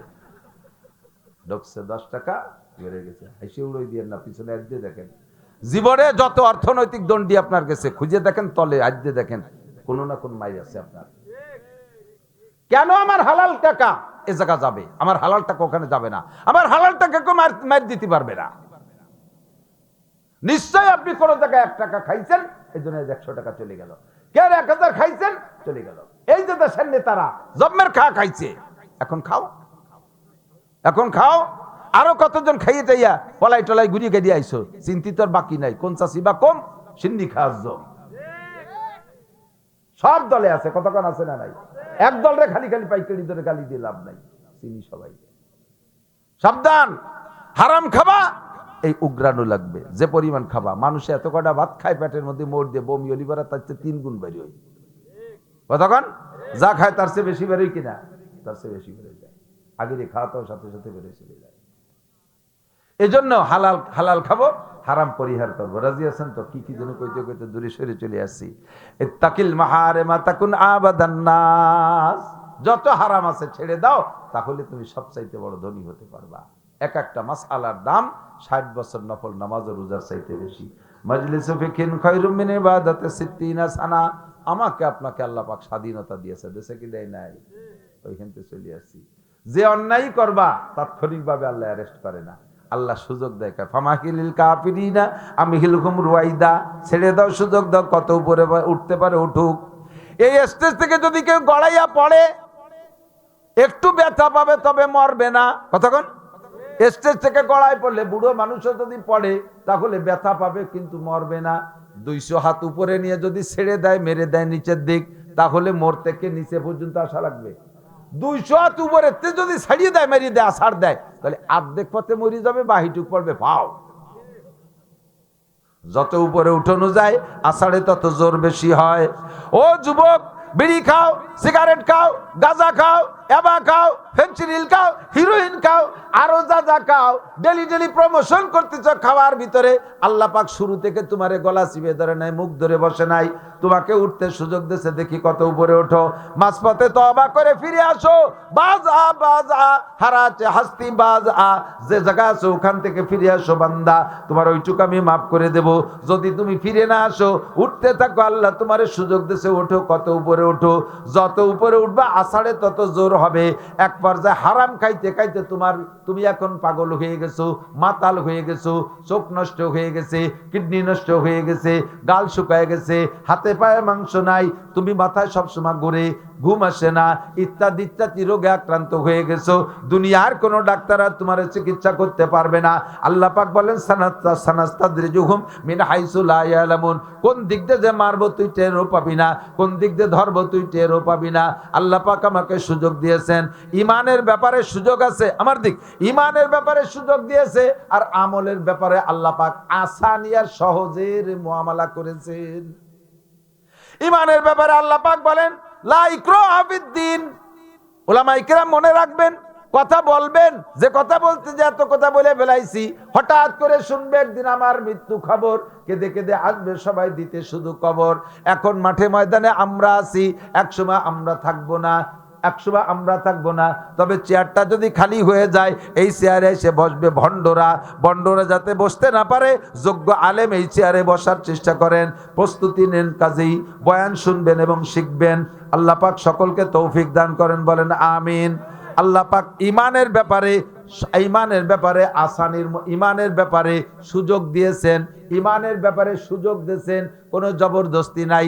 আর আমলের ব্যাপারে সহজ পথ অবলম্বন করেছেন। দুইটা কথা মনে রাখবেন, ইমানের ব্যাপারে সুযোগ, কোনো জবরদস্তি নাই। মনে চাইলে ইমান আনো, ফামান শাআ ফালইউমিন, কোরআন শরীফ বিরাট, আমার বানানো কথা না। কোন কাফের রে পিটে মুসলমান বানানো যাবে না, হিন্দুরে প্রেসার দিয়ে মুসলমান বানানো যাবে না, খ্রিস্টানি খুদ নাসারাদেরকে চাপের মুখে মুসলমান বানানো যাবে না, তাদেরকে দাওয়াত দিতে হবে নরমালে। নবী পাককে আল্লাহ পাক বলেন, লাস্তা আলাইহিম বিমুসাইতির, আপনাকে দারোগা বানাই পাঠাই নাই যে এদেশের হিন্দুদেরকে পিটাই পিটাই মুসলমান বানাবেন, কাফেরদেরকে পিটাই মুসলমান বানাবেন, আপনারে দারোগা বানাই পাঠাই নাই। আমা আলাইকা ইল্লাল বালাগ, আপনার দায়িত্ব তবলিগ করা, পৌঁছাই দেওয়া, কলেমার দাওয়াত দেন, সুফলগুলো বলে দেন। আসলিম তাসলাম, তুমি ইসলাম গ্রহণ করো, শান্তিতে থাকবা, দুনিয়াও শান্তি, আখিরাতেও শান্তি। কথা বলেন ঠিক কি ঠিক না? ফামান শাআ ফালইউমিন ওমান শাআ ফালইয়াকফুর, যার মনে চায় মুমিন হও, যার মনে চায় কাফের হও। মানি তাদাফা ইন্নামা ইয়াহতাদি লিনাফসি, যদি তুমি ঈমানদার হও তাহলে তার একটা ফল আছে, এটা তুমি উপভোগ করবা। ওমান দাল্লা ফা ইন্নামা ইয়াদিল্লু আলাইহা, আর গুমরা হয়ে যাবা, পথভ্রষ্ট হবা, কাফের হবা, তারও প্রতিদান আছে, সেটাও তুমি ভোগ করবা। কি হয়েছে, অসুস্থ? নিয়ে যান, এদিক থেকে আমার দিক থেকে, ওনাকে নিয়ে যান। তাহলে ইমানের ব্যাপারে স্বাধীনতা আছে না নাই? আর আমলের ব্যাপারে আপনাকে সহজ পথ অবলম্বন করেছে আল্লাহ তাআলা। কোন জায়গা আল্লাহ তাআলা কঠিন রাখে নাই। লা ইকাল্লিফুল্লাহু নাফসান ইল্লা উসাহা, শক্তির বাহিরে, আমার দিক, শক্তির বাহিরে কোনো আমল আল্লাহ তাআলা হুকুম করে নাই। 5 ওয়াক্ত নামাজ পড়া সম্ভব না অসম্ভব? বিশাল কঠিন না? যদি বিশাল কঠিন হইতো লক্ষ লক্ষ মানুষ পড়ে কি হইতো? কতক্ষণ? রমজানের রোজা রাখা সম্ভব না অসম্ভব? সম্ভব। আল্লাহ পাকে রোজার সাথে বলছে, ফামান শাহিদা মিনকুমুশ শাহরা ফালইয়াসুম, আমার দিক, তোমরা যারা রমজান মাস পাইবা, ফালইয়াসুম, অবশ্যই রোজা রাখো। আল্লাহর হুকুম। রমজানের রোজা রাখা নফল না ফরজ? নফল না ফরজ? যত কাজ হোক, আমি এবারে রমজানের রোজা ছাড়বো না, ইনশাআল্লাহ রমজান পাইলে প্রতিজ্ঞা করা যাবে? কারা কারা নিয়ত করতে পারবো? রমজানের রোজা পাইলে রোজা রাখবোই। আগে আমার সাথে এভাবে করেন, রোজা রাখবোই, রোজা রাখবোই ইনশাআল্লাহ রমজান পাইলে, ইনশাআল্লাহ সুস্থ থাকলে, ইনশাআল্লাহ বাড়ি থাকলে।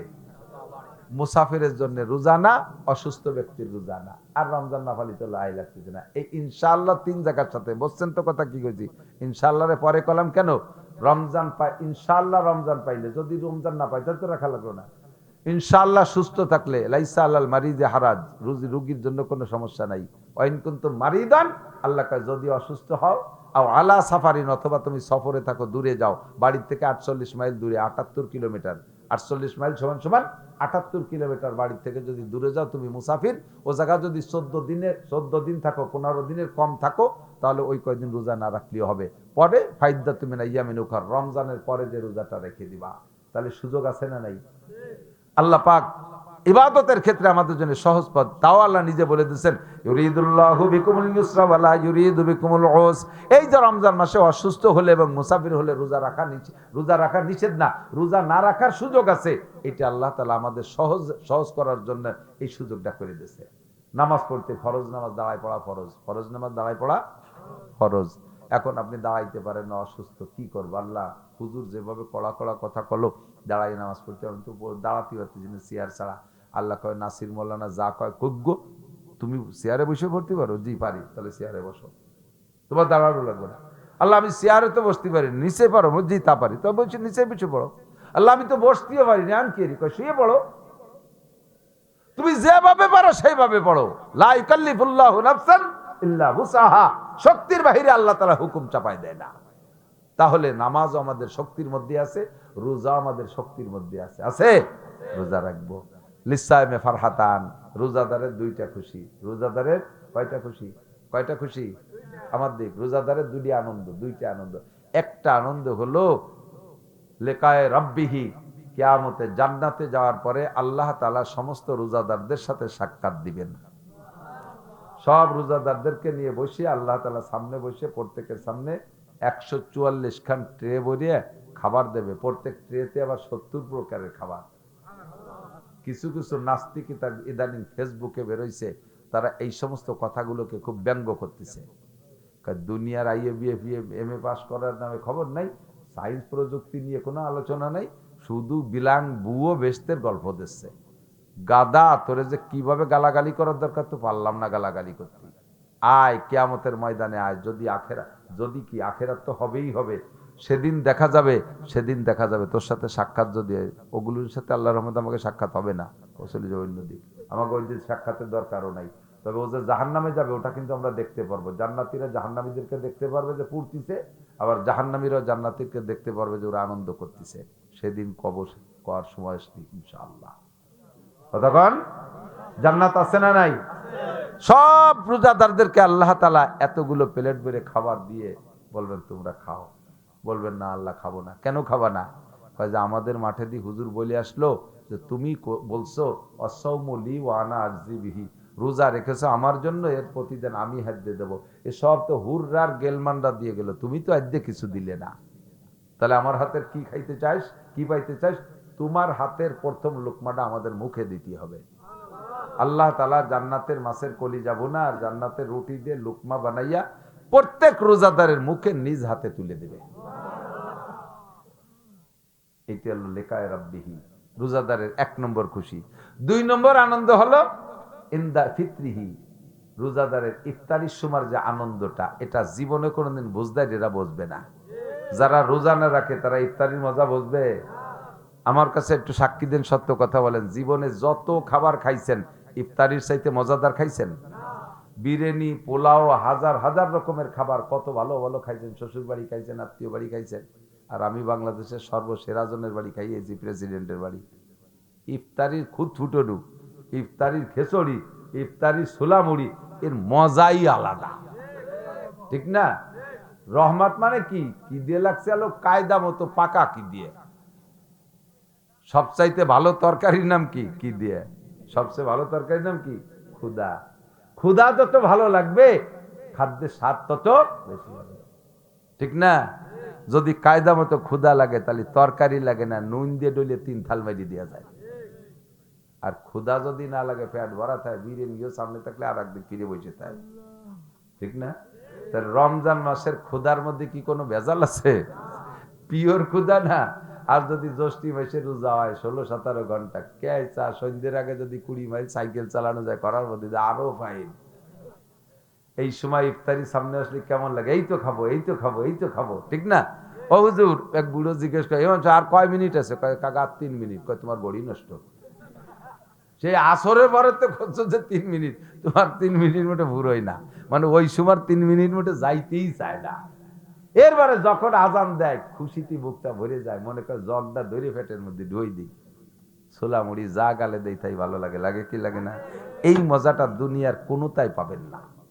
লিসাইমে ফারহাতান, এই মজাটা নেব না ইনশাআল্লাহ? রমজান মাস পেলে রোজা রাখবো তো? ইউরিদুল্লাহু বিকুল ইউসরা ওয়ালা ইউরিদু বিকুল উস। সর্বক্ষেত্রে দেখবেন আল্লাহ তাআলা সহজ পথ অবলম্বন করেছেন আমাদের আমলের ক্ষেত্রে। কোনো কঠিন মাসালা আমাদের পর চাপাই দেনে। হুজুরও বলেন, মাওলানা বাশশিরু, উম্মতকে সুসংবাদ দাও, ওয়ালা তুনাফিরু, ভয় দিয়ে ভাগাই দিও না, ইয়াসসিরু, সহজ মাসালা বলে দাও, ওয়ালা তুআসসিরু, কঠিন মাসালা বলো না। কি বেশি রাত হয়ে গেছে নি? কি হলো? বিপক্ষে কিছু কইছি নাকি? আমি তো আজকে তালে তালে করছি, নিয়ত করছি নির্বাচনের কয়েকদিন উল্টো পাল্টা কব না। কোন জায়গা কোন দল উৎপাইতে রয়েছে তার ঠিক কি হবে তা ওই এই বসে রয়েছে উপরের থেকে। 3 মৌলবী 13 দল, তার কি কুড়ার ডিম কব রাজনীতি। একটুও ভালো লাগে না কইতে, 1 ফোঁটা ভালো লাগে না। মোটেই ভালো লাগে না। এত বড় গনিমত সুযোগ মৌলবীরা হাতছাড়া করে ফেলল, কাজ হবে না। আল্লাহ হেফাজত করুক, জলে কান আমিন। বাকি নির্বাচন সংক্রান্ত একটা পরামর্শ আমার দেওয়া দায়িত্ব আছে, নইলে আমি গুনাহগার হব, আপনারাই আটকায় দেবেন। কত কথাই তো বললেন, একটা কথা বলতেন, আপনার ভোটটা আমানত, কাকে দেবেন এটা আপনি খুব হিসাব করবেন, খুব হিসাব করবেন। শুধু দলই জিতেইতে হবে এটা বড় কথা না, আমার প্রার্থীকেই জিতেইতে হবে এটা বড় কথা না, আপনার প্রার্থীটা কেমন এটা আপনাকে দেখতে হবে। এটা দেখে শুনে আমানতের সাথে সদ্ব্যবহার করবেন, নইলে ধরা পড়ে যাবেন। আল্লাহ তাআলা তৌফিক দান করে, বলেন আমিন। এটা মাদ্রাসা কো আছে, ছাত্রছাত্র আছে ইনশাআল্লাহ, আছে না? ও মহিলা মাদ্রাসা ইনশাআল্লাহ আছে না? ছাত্র আছে, ছাত্রী মহিলা মাদ্রাসা। হ্যাঁ, মা বোনদের শিক্ষার জন্য এমার্জেন্সি। এই যে আমরা যে পুরুষরা কথা বললাম, সুরো কিরাত গলত হইলে নামাজ বাতিল, বলছি না? কিরাত হবে, আমরা ইমামের পিছনে নামাজ পড়লে আমাদের মুসল্লিদের কিরাত পড়া লাগে না। তাহলে কিরাত গলতের জন্য যে নামাজ বাতিল হচ্ছিল, সেই বিপদেতে আমরা বেঁচে গেছি। কিন্তু মহিলাদের মসজিদে জামাতে নামাজ পড়া জায়েজ নাই, নিষেধ। তারা যার যার পড়বে। এখন যার যার পড়তে গেলে তো কিরাত ভুল পড়লে নামাজ বাতিল। তো এই কিরাত শুদ্ধ হবে কিভাবে? গ্রামের যে আগে মসজিদ মুক্ত মক্তব ছিল, হুজুর 60-70 জন ছেলে মেয়ে আইছে, 1 ঘন্টার মধ্যে হুজুর এগে পড়াবে। কি গুড়ার ডিম পড়াবে কোন দিন? হুজুর ওই বসে চিনতে পড়ে গেছে, আল্লাহ টাকা হলো বেতন 4000, মুষ্টি চাল 3 কেজি, এদি কি হবে না? এই চিনতে হতে জিমেতে ঘন্টাটা কাটে গেছে, ছুটি হয়ে গেল। সকালে বক্তব্য পড়ানো, জীবনেও কোনোদিন ওই জায়গাতে কোরআন শরীফ শুদ্ধ হবে না। মেয়েদের ব্রেন সফট, এদের নানান ঝামেলা কম। ছেলেরা যেমন ক্রিকেট মিরকেট রাবা খেলাধুলার দান্দায় করে, মেয়েরা মহিলা মাদ্রাসায় পড়ে 1-1.5 বছরে হাফেজ হয়ে যায়। জবানও পাতলা, কণ্ঠ সুন্দর, তিলাওয়াত করলে এত মজা লাগে। আর শরীয়তের সব মাসালা শেখে, যত নামাজের মাসালা, পয় পরিষ্কারের মাসালা তারা এখান থেকে শিখতে পারে। কাজেই আপনাদের মেয়েদেরকে মহিলা মাদ্রাসায় দেন, কমপক্ষে নুরানির 3 বছর এখান থেকে শিখুক, শরীয়তের সব মাসালা শিখে যাবে আল্লাহর রহমতে। কোরআন শরীফ শুদ্ধ হবে, নামাজটা শুদ্ধ হবে, আদর্শ মা হবে, তার পেট থেকে নেককার সন্তান হবে। আল্লাহ তাআলা কবুল করুক, বলেন আমিন।